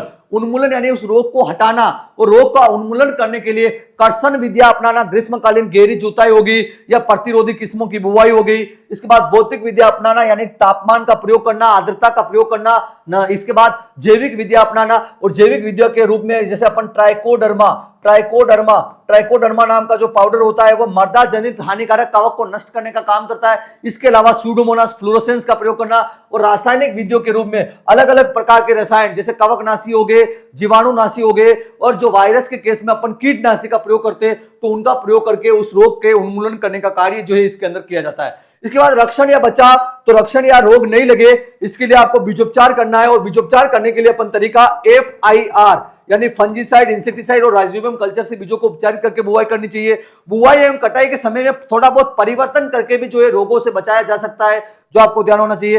प्रतिरोधकता उत्पन्न करना, यानी पोषक पौधा, यानी फसल के अंदर रोग उत्पन्न नहीं हो तो ऐसे लक्षण उसके अंदर उत्पादित करना, यानी परपोषित पादप प्रतिरोध उत्पन्न करने की प्रक्रिया भी जो होती है वह इसके IDM के सिद्धांत के अंदर आती है। उसके बाद अंतिम रूप से अगर देखें तो उपचार के रूप में अगर देखा जाए तो रसायनों का प्रयोग करना, रसायन उपचार करना, उसके बाद उष्मा उपचार करना, छटाई जो उसमें की जाती है, उसमें जो अतिरिक्त शाखा हटाई जाती है फ्रूटिंग के बाद प्रूनिंग करना, और उसमें शल्य चिकित्सा करना, सर्जरी करना। अगर किसी केस में कोई शाखा अधिक अगर टूट गई है तो उस केस में वो कोई डैमेज कहीं पे हुआ है तो उसको जो है शल्य चिकित्सा से सही करने का कार्य जो है इसके अंदर किया जाता है। तो ये 6 मुख्य सिद्धांत होते हैं किसके? IDM के, इंटीग्रेटेड डिजीज मैनेजमेंट के, जो आपको यहाँ पे ध्यान होना चाहिए। उसके बाद अपन इसमें आगे बढ़ते, पादप रोगों का वर्गीकरण। पादप रोगों के वर्गीकरण का आधार जो है, बेसिस जो है, अलग अलग आधार पे जो है पादप रोगों को वर्गीकृत किया गया है। तो सबसे पहला जो आधार यहाँ पे अपन लेंगे वो कौन सा लेंगे? वो लेंगे रोग कारकों के आधार पर। रोग कारकों के आधार पर जो होते हैं पादप रोग 3 प्रकार के होते हैं। तो रोग कारक देखिए, एक तो जैविक अर्थात जिसमें जीव होता है वह जैविक कहलाते हैं। इसके बाद अजैविक जो जीवित नहीं होते वह अजैविक कहलाते हैं। दूसरा आता है मीजोबायोटिक, मीजोबायोटिक का अर्थ होता है जिसमें ना तो जीवित कह सकते हैं ना अजीवित कह सकते हैं, वो मीजोबायोटिक के अंदर आएंगे। तो जैविक में कौन कौन सा आता है, जैसे कवक आ गया, फंगाई आ गया, जीवाणु बैक्टीरिया आ गया, शैवाल एल्गी आ गया, प्रोटोजोआ आ गया, सूत्रकृमि आ गया, फाइटोप्लाज्मा आ गया, स्पाइरोप्लाज्मा आ गया, परजीवी पुष्पीय पौधे जो होते हैं ये जैविक के अंदर आते हैं। मीजोबायोटिक जो तो ना तो जीवित होते हैं ना ही मरे हुए होते हैं, यानी कि जीवित भी नहीं है, जीवित भी नहीं है और मरे हुए भी नहीं है। तो इसमें आता है विषाणु और वायरोइड, इसके दो उदाहरण आएंगे जो ध्यान रखना है आपको। अजैविक के अंदर पोषक तत्वों की कमी से होने वाले रोग आएंगे। इसके बाद निम्न ऑक्सीजन की वजह से, निम्न ऑक्सीजन की कमी की होने की वजह से, जैसे आलू के अंदर बीमारी होती है, कम या अधिक तापक्रम की वजह से होने वाले रोग इसके अंदर आएंगे, पर्यावरण प्रदूषक की वजह से होने वाले रोग इसके अंदर आएंगे। तो पहला आता है रोग कारकों के आधार पर, वह जीवित है, जीवित नहीं है या दोनों प्रकार का नहीं है, उस कंडीशन में रोग कारक 3 प्रकार के होते हैं। उसके बाद आता है रोग का भौगोलिक वितरण, तीव्रता और आपतन के आधार पर देखिए, यानी कितने क्षेत्र में रोग पाया जा रहा है उसके आधार पर रोगों का वर्गीकरण जो किया गया है। उसमें सबसे पहला आया स्पोरोडिक। स्पोरोडिक का अर्थ होता है छिटपुट, यानी कभी कभी कहीं कहीं छिटपुट स्थान पर दिखाई देता है, जिसे स्पोरोडिक कहते हैं। जो किसी सीमित क्षेत्र में अनियमित अंतराल के दौरान जो रोग आता है वह आपका स्पोरोडिक कहलाता है। जैसे कपास का फ्यूजेरियम विल्ट रोग हो गया, गेहूं का अनावृत कंडवा रोग जो हो गया, वो स्पोरोडिक डिजीज के रूप में जाना गया है। उसके बाद अपन इसमें आगे बढ़ते, स्थानिक रोग। स्थानिक या रोग या एंडेमिक, यानी स्थान विशेष के अंदर लगातार आता है, किसी पर्टिकुलर लोकेशन पर बार बार वो रोग उत्पन्न होता है। तो यानी वर्ष उपरांत वर्ष में मध्यम से तीव्र के साथ देश या किसी स्थान विशेष में कोई रोग अगर लगातार आ रहा है तो उसे जो है स्थानिक या एंडेमिक डिजीज कहेंगे। जैसे दार्जिलिंग वाले एरिया में आलू के अंदर वाट रोग होता है तो ये एक स्थानिक रोग है। नींबू का कैंकर रोग जो है ये भी एक प्रकार का स्थानिक रोग है। उसके बाद अपन इसमें आगे बढ़ते हैं तो नेक्स्ट वन अपने सामने आता है महामारी या व्यापक रोग, एपिडेमिक। यानी कि स्पोरोडिक जो होगा वो कम क्षेत्र के अंदर होगा, एंडेमिक उससे ज्यादा क्षेत्र के अंदर होगा, और उससे बड़े क्षेत्र के अंदर जो होगा वह एपिडेमिक होगा। और एपिडेमिक यानी एक बहुत बड़ा क्षेत्र यह कवर करता है और अचानक प्रकोप इसका होता है, निश्चित अंतराल पर यह रोग होता है और बहुत बड़े क्षेत्र में इसके द्वारा नुकसान होता है। जैसे इसके उदाहरणों की बात करें तो गेहूं का तना या काली रोली जो होता है एक प्रकार का आपका एपिडेमिक डिजीज है। इसके अलावा आलू का पछेती अंगमारी एपिडेमिक डिजीज है जो फाइटोप्थोरा इन्फेस्टेंस की वजह से होती है। इसके बाद गन्ने का लाल सड़न ये भी एपिडेमिक डिजीज है जो कोलेटोट्राइकम फाल्केटम की वजह से होती है। उसके बाद अंगूर का मधुर ओमिलासिता जो प्लाज्मोपोरा विटिकोला की वजह से होती है, ये भी आपकी एपिडेमिक डिजीज के रूप में जानी गई है। उसके बाद अपन यहाँ पे बात करते हैं तो नेक्स्ट वन आता है सर्वव्यापी या विश्वव्यापी, जो पूरे संसार के अंदर पाया जाता है। जब अपन कह रहे हैं एपिडेमिक तो किसी एक देश के अंदर हो सकता है, लेकिन सर्वव्यापी पूरे विश्व के अंदर। जैसे अभी कोरोना आया था तो कोरोना कैसा था, पेंडेमिक था। क्या था, पेंडेमिक, जो विश्वव्यापी रोग था। तो यानी कि जो संपूर्ण देश या विश्व के अंदर जिसका प्रकोप होता हो, बहुत ज्यादा पौधे वहां पे नष्ट होते हो। जैसे गेहूं का तना या काली रोली जो पक्सीना ग्रेमिनिस ट्रिटिसाई से होता है वह पेंडेमिक डिजीज के अंदर भी मानी जाती है। आलू का पछेती अंगमारी ये भी पेंडेमिक के अंदर भी गिना जाएगा, जो आपको ध्यान होना चाहिए। उसके बाद अपन इसमें आगे बढ़ते, फसलों के आधार पर रोगों का वर्गीकरण पढ़ते। तो सबसे पहला आता है अनाज वाली फसलों में होने वाले रोग। तो अनाज में जैसे आपका गेहूं आ गया, जौ आ गया, चावल आ गया, मक्का आ गया, ज्वार बाजरा, इनके अंदर होने वाले रोग इसमें आएंगे। गेहूं का तना या काली रोली, गेहूं का अनावृत कंडवा, चावल का ब्लास्ट रोग, इसके अलावा बाजरे का हरित बाली व डाउनी मिल्ड्यू रोग, इसके अलावा आपके ज्वार का अर्गट रोग, बाजरे का अर्गट रोग। इसके बाद अगर अपन बात करें ज्वार का पत्ती दबा रोग, ये इसके अलावा आपके मक्का का डाउनी मिल्ड्यू रोग, ये सारे अनाजों के रोगों के अंदर आएंगे। उसके बाद अपन इसमें बात करते हैं दलहनों के रोग, जैसे चने का उकठा रोग जो फ्यूजेरियम से होता है। इसके बाद मूंग उड़द का मोजेक रोग जो वायरस से होता है, ये दलहनों के रोगों के अंदर आएंगे। उसके बाद तिलहनों के रोग जो तिलहनों के अंदर होते हैं, जैसे सरसों की सफेद रोली जो एल्ब्यूको कैंडिडा से होती है, तिल का फाइलोडी रोग जो माइकोप्लाज्मा या फाइटोप्लाज्मा से होता है। इसके अलावा सरसों के अंदर पाउडरी मिल्ड्यू भी होता है, डाउनी मिल्ड्यू भी होता है। आपके सोयाबीन के अंदर जो है चारकोल रोग होता है। तो तिलहनों के अंदर होने वाले रोग जो है तिलहनों के रोग कहलाएंगे। उसके बाद बात करते हैं सब्जियों के रोग, जो सब्जियों के अंदर होते हैं, जैसे मिर्च के अंदर होने वाला आद्रगलन रोग जो पिथियम की वजह से होता है। टमाटर व आलू के अंदर अगेती व पछेती अंगमारी early and late blight disease इसके अंदर होती है। बैंगन का छोटी पत्ती रोग जो सब्जियों का एक प्रमुख रोग है। उसके बाद अपन इसमें आगे बढ़ते हैं तो नेक्स्ट वन आता है फलों के रोग, जो फलों के अंदर देखने को मिलते हैं। आम का गुच्छा रोग, मैंगो मालफॉर्मेशन जो फ्यूजेरियम मोनिफॉर्मी या अन्य कारकों की वजह से भी होता है, बरूथी की वजह से भी हो सकता है, पोषक तत्वों की कमी की वजह से भी हो सकता है। तो ये जो है फलों का रोग है। केले का बंची टॉप रोग जो विषाणु से होने वाला रोग है, और इसमें वाग एक एफिड होता है पेंटालोनिया नाइग्रोनर्वोसा, जो भी आपको मालूम होना चाहिए। और भारत में इसका प्रवेश जो है श्रीलंका से हुआ है, जो भी आपको मालूम होना चाहिए। इसके बाद अमरूद का उकठा रोग जो फ्यूजिरम नामक कवक से होता है, ये भी जो है फलों का होने वाला रोग है। इसके अलावा बेर का पाउडरी मिल्ड्यू रोग, ये भी आपके फलों के होने वाला रोग के अंदर आएगा। उसके बाद बात करते हैं वृक्षों के रोग जो प्लांटेशन क्रॉप के अंदर, जैसे चाय का लाल रोली, चाय की लाल रोली जो होती है वो वृक्षों के रोगों के अंदर जाएगी। औषधीय फसलों के अंदर होने वाले रोग औषधीय फसलों के रोग कहलाएंगे। जैसे तुलसी के अंदर उकठा रोग होता है, ग्वारपाठा में तना गलन रोग होता है, तो ये औषधियों के रोग आएंगे। उसके बाद बात करते हैं पोषक तत्वों की कमी से होने वाले रोग, जैसे धान के अंदर खेरा रोग जो होता है वो जिंक की कमी से होता है, जो वायल नेने ने जो है सबसे पहले पंतनगर उत्तराखंड से खोजा था। इसके बाद फूल गोभी का विप्टेल रोग काफी इंपॉर्टेंट है, जो मोलिब्डेनम की कमी से होने वाला रोग है। उसके बाद टमाटर का blossom and road, BER blossom and road, यह जो होता है कैल्शियम की कमी से होता है, जो आपको पता होना चाहिए। उसके बाद मक्का का सफेद कली का रोग, यह जिंक की कमी की वजह से होता है। तो ये पोषक तत्वों की कमी की वजह से होने वाले रोगों को इसके अंदर रखा गया है। उसके बाद अपन इसमें आगे बढ़ते हैं तो नेक्स्ट वन आता है ऋतुओं के आधार पर, भाई कौन सी ऋतु के अंदर कौन सा रोग हो रहा है, यानी खरीफ के अंदर हो रहा है, रबी के अंदर हो रहा है, जायद के अंदर हो रहा है। तो खरीफ या वर्षा ऋतु में, यानी खरीफ या वर्षा ऋतु की जो फसलें होगी उसके अंदर होने वाले रोग जो होंगे खरीफ या वर्षा ऋतु के रोग कहलाएंगे। जैसे बाजरे का हरित वाली व मर्दुरोमिला असिता जो स्क्लेरोस्पोरा ग्रेमिनिकोला नामक कवक से होता है। चावल का जीवाणु पत्ती अंगमारी जो जेंथोमोनास ओराइजी, पीवी ओराइजी नाम के जीवाणु से होता है। चावल का ब्लास्ट रोग जो पायरिकुलेरिया ओराइजी नाम के कवक से होता है। इसके बाद ज्वार या बाजरे का अर्गट जो क्लेविसेप्स नाम के कवक से होता है। इसके बाद मूंगफली का टिक्का जो सर्कोस्पोरा नामक कवक से होता है। तो ये सारी खरीफ ऋतु की फसलों के अंदर होने वाले रोग जो होते हैं, या वर्षा ऋतु की फसलों के अंदर होने वाले रोग वर्षा या खरीफ ऋतु के रोग के रूप में जाने जाते हैं, जो आपको ध्यान होना चाहिए। उसके बाद अपन इसमें आगे बढ़ते हैं तो शीत या रबी ऋतु की बात करते हैं, जो सर्दियों के अंदर जो फसलों के अंदर होने वाले रोग, जैसे सरसों की सफेद रोली जो रबी की फसल है उसमें होने वाला रोग। चने का उकठा रोग, जो चने भी जो है आपका रबी की फसल है। तो जितनी भी रबी फसलों के अंदर रोग होते हैं वह शीत या रबी ऋतु की फसलों के अंदर आएंगे। उसके बाद ग्रीष्म या जायद ऋतु की बात करें तो इसमें जैसे टमाटर का अंदर, गर्मियों के अंदर टमाटर में सन स्केल्ड, और सन स्केल्ड किसकी वजह से होता है, तापमान की अधिकता की वजह से होता है। ऊपर से जला हुआ सा आपको दिखाई देता है, यानी एक प्रकार से अनराइपन या अपन कहीं सही तरीके से पका हुआ नहीं होता है। तो वह जो होता है टमाटर का सन स्केल जो होता है ग्रीष्म ऋतु में, जायद ऋतु में होता है। तो जायद ऋतु का रोग के रूप में यह जाना जाता है। तो ये सारी बात होगी अपनी प्लांट पैथोलॉजी के संबंध में कि प्लांट पैथोलॉजी क्या है, प्लांट पैथोलॉजी का इतिहास क्या है, प्लांट पैथोलॉजी से संबंधित शब्दावली क्या है। इसके अलावा रोग कारक कौन कौन से, कवक हो गया, जीवाणु हो गया, विषाणु हो गया, माइकोप्लाज्मा, फाइटोप्लाज्मा हो गया, पियोन हो गया, वायरोइड हो गया, इनकी सारे की अपन ने बात की। इसके बाद अपन ने देखा किस किस प्रकार के लक्षण होते हैं, रस्ट के क्या लक्षण है, स्मट के क्या लक्षण है, powdery mildew, downy mildew, leaf spot, damping off, dieback, इन सभी के लक्षणों की अपन ने बात की। उसके बाद रोगों का वर्गीकरण की अपन ने यहाँ पे बात की कि उसमें जो आपके कोजल ऑर्गेनिज्म है वो किस प्रकार के, उनकी ज्योग्राफी के आधार पर किस प्रकार के, उसके अलावा कौन कौन सी फसलों में कौन कौन से रोग होते हैं, और उसके बाद कौन सी सीजन में कौन सा रोग होता है। ये सारा इस लेक्चर के अंदर अपन ने देखने का प्रयास किया है। अगर आपको वीडियो अच्छा लगा है तो इस केस में आप जो ये चैनल को सब्सक्राइब करें, लाइक करें, दोस्तों के साथ शेयर करें। मिलते हैं अगली क्लास में, तब तक जय हिंद, जय Bharat. Thank you very much.